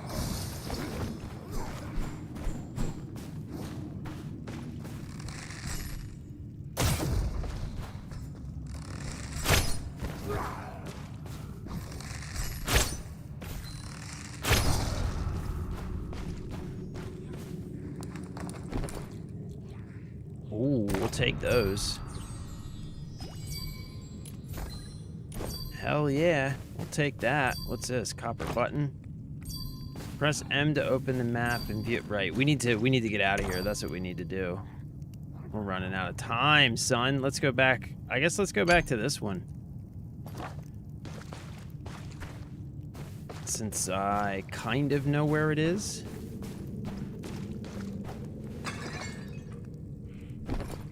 Looked like somebody using a controller. Yeah, it might have been. He just got shit on. He just got shit on because I was looting. And he attacked me while I was looting. And I just defecated all over his face, bro. I don't know what he was thinking. He thought he had the jump on me because I was looting. I guess, right? He was like, oh, this dude, I got his ass. Little does he know that he was about to get shit directly on. Directly. Alright, so let's see if we can make it back to where we need to go.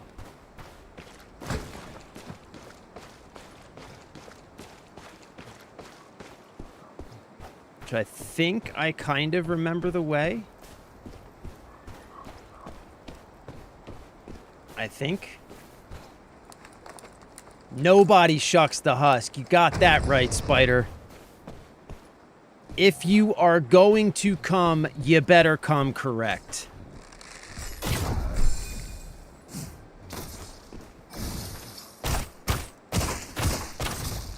Son, look at that. Headshot, son. Okay, how do I get the Fraggle Rock out of here?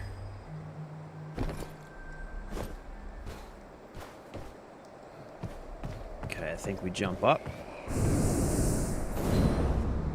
Yeah. And we're right over here. Right? We got a tree or something somewhere. Where's the tree?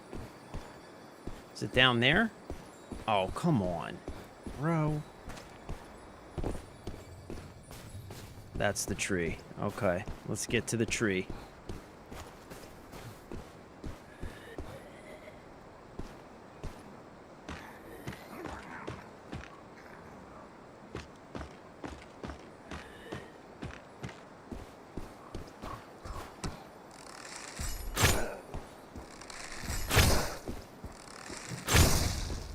Get wrecked. Get wrecked, son.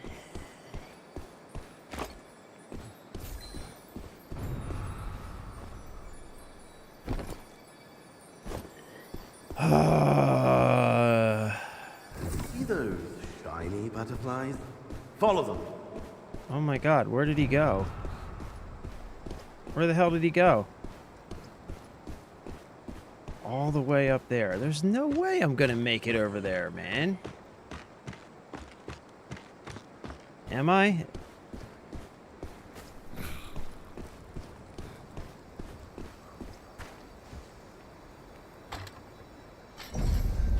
Okay.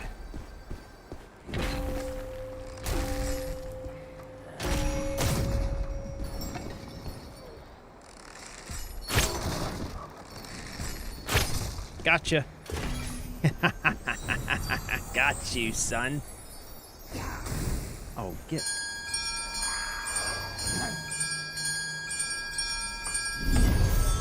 Ha!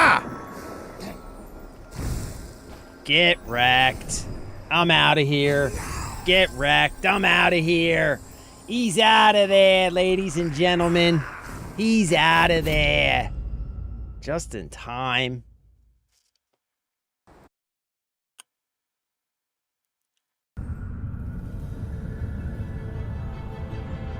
Yeah, player kills 1. Yep.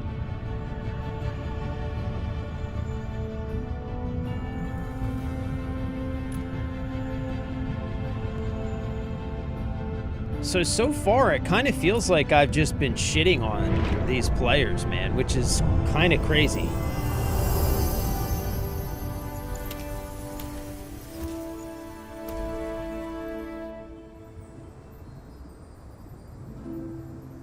Okay, well, we got some new content.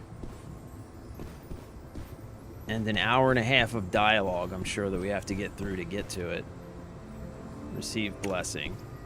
Ooh. Leveled up again, damn.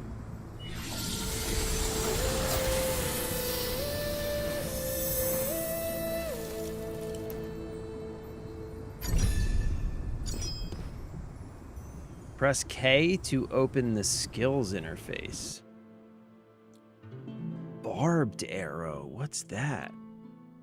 Hunter's arrow, archer's arrow. Barbed metal arrows deal physical damage on hit. Enemy players hit who use dodge within a short time take additional physical damage. This effect can only trigger a limited number of times with fewer triggers but higher physical damage per trigger in solo mode. Monsters hit will continuously take physical damage. After barbed arrow hits terrain, it creates a barbed trap that applies the same debuff to enemies who touch it. Huh. Okay. So what does that mean? Can only trigger a limited number of times.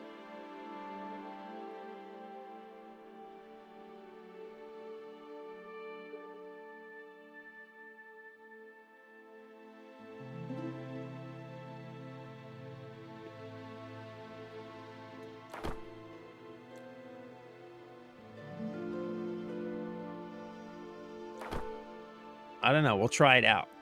We'll give it a shot.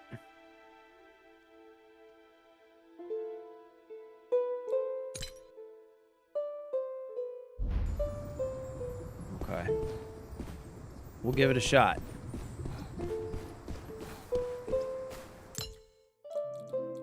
Got a lot of stuff that round. Construction material, forging material.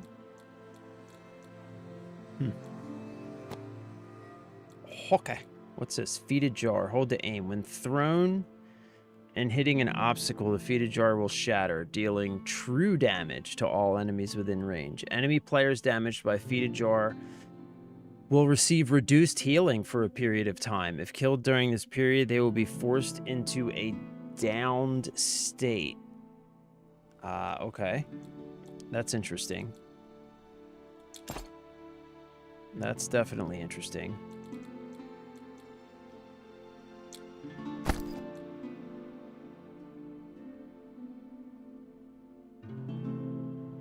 Okay. Sure. Ooh, look at this. Replace. Fuck yeah, dude. What's this? Beak necklace. 25 maximum health and 5.5% magic resist. Fuck yeah, I'll take that. I will take that.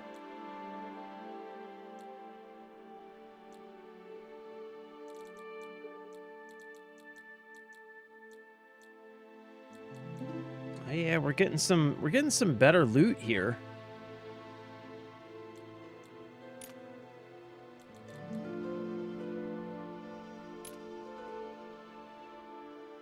Social. Oh, these are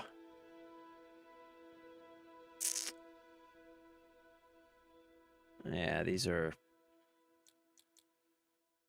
I don't even know what button is my emotes. I guess I'm gonna have to figure that out.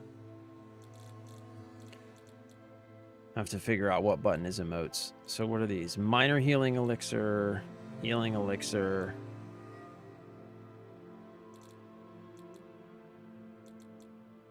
Healing elixir, minor healing elixir, minor healing elixir. Man, I've got a lot of healing elixirs on me.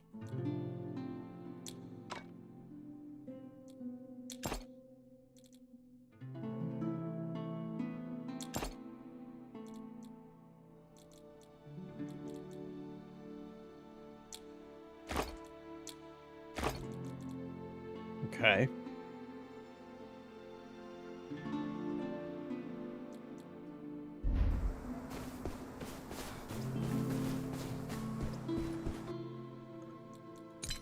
I already looked at this. I don't care. Yeah, sure. Let's put that there. Sounds good.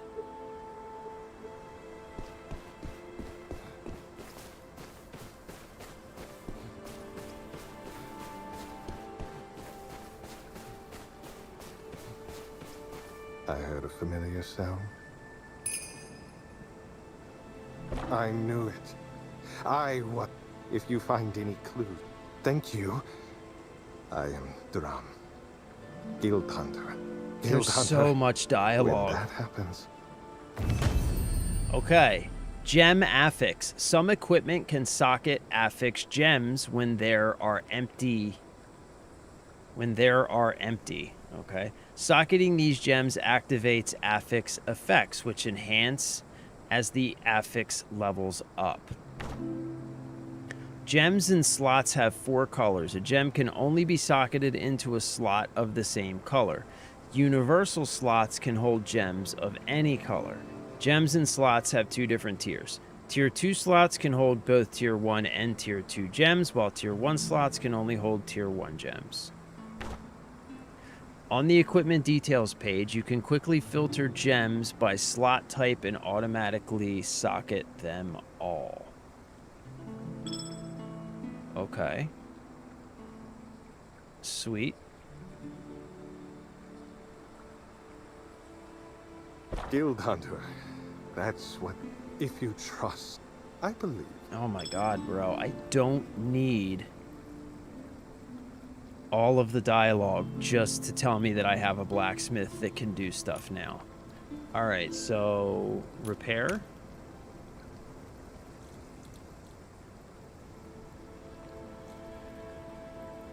I think we're pretty good for now.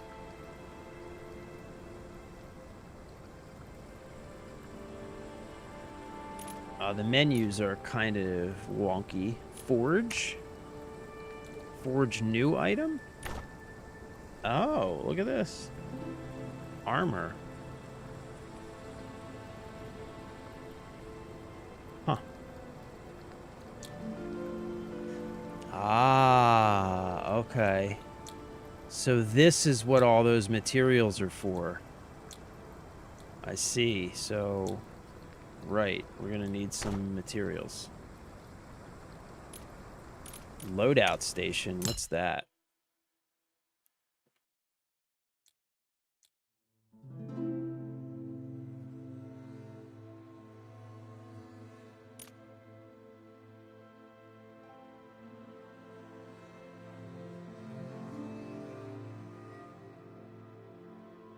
Oh, you can buy this stuff.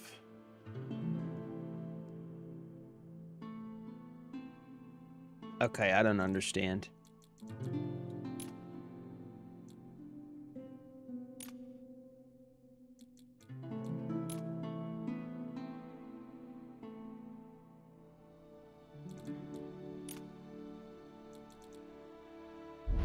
Okay, that's a little weird. Guild Hunter.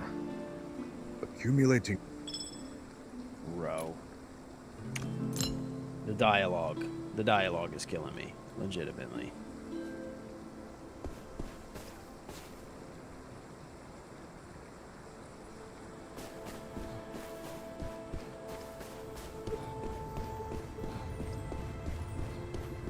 Guild Hunter, has your conversation with... I see. Yet this I shall not forget this new god, but I can. In Windrest, Guild Hunter. Only when his soul, before you depart. The fucking victory. dialogue, bro. What are we doing with all of this dialogue? Sweet baby Jesus. Golly. Guild Hunter. I had planned. Oh my goodness. That pace. Oh my Since goodness. the, Oh either my the goodness. Hey. Anyway. There's just so much of it, and it's so G-dang slow, man.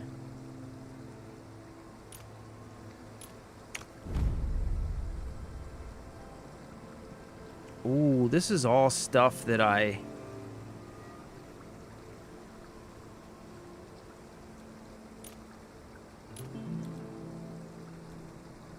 Oh, man, I've been dropping this stuff because I...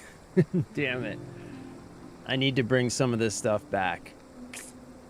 I've dropped so much of this stuff. I have dropped so much of that stuff. It's crazy.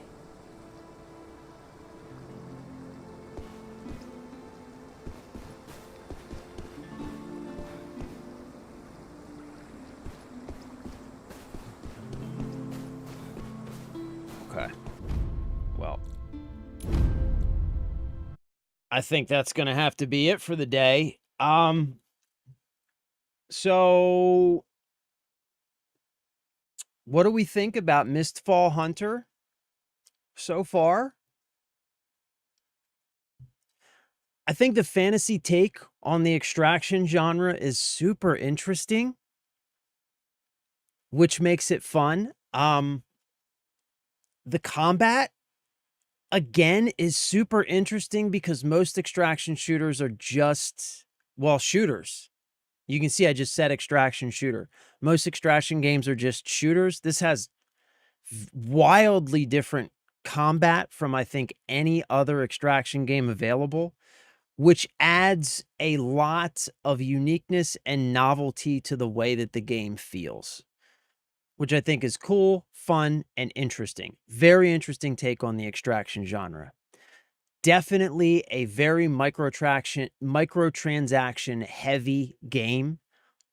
There are multiple different stores in your camp, like at least 3 different stores that I can count in your camp, different places you can spend money on different currencies in different ways. So it's most certainly an attempt to capitalize on the popularity of Arc Raiders by introducing another like casual extraction PvE VP sort of game. But all of that aside, the gameplay's solid, the combat is fun and interesting. It's an interesting mix between like legitimate RPG combat and mechanics with different skills and like different ways you can build your character and all that stuff, which is super interesting for an extraction game.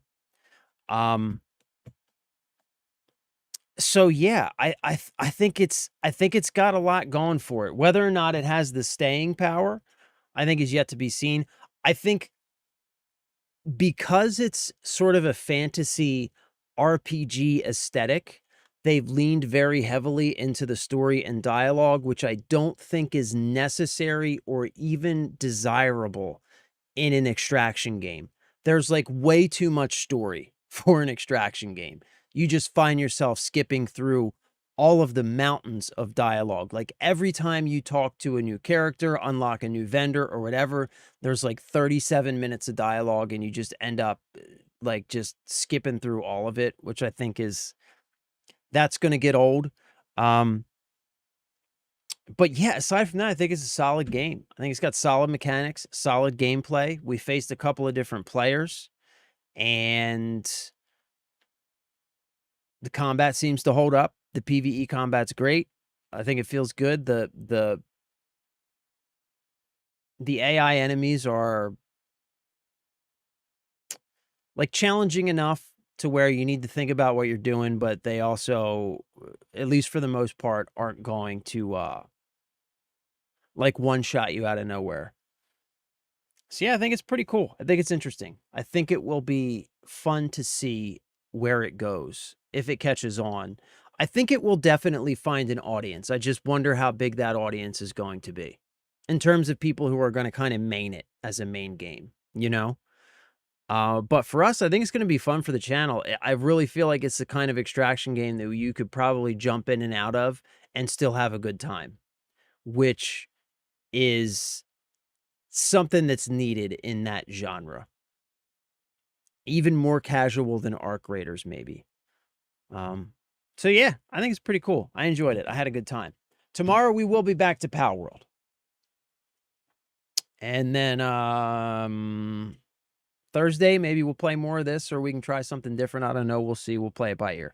But anyway, that's going to be it for me. As always, thanks so much for hanging out. Thank you for spending time with me. I love you. I appreciate you. Have a wonderful evening. Stay safe. Stay blessed. Have fun. Play games. Take care of each other. And yeah, I'll see you next time. I'll see you guys in Discord. If you know, whatever, need to get a hold of me, you know how to do that. And yeah, I'm out of here for now. Have a good night. I'll be on Power World for the next few hours. Come by and chat. Have a great one. I'm going to let my wife know. Maybe I can get my wife to jump in and come say hi. I'm going to have to watch the baby, and then I've got jujitsu. But yeah, as always, brother, thanks for being here. Thanks for hanging out. And yeah, I love you guys. I'm out of here for now. Bye.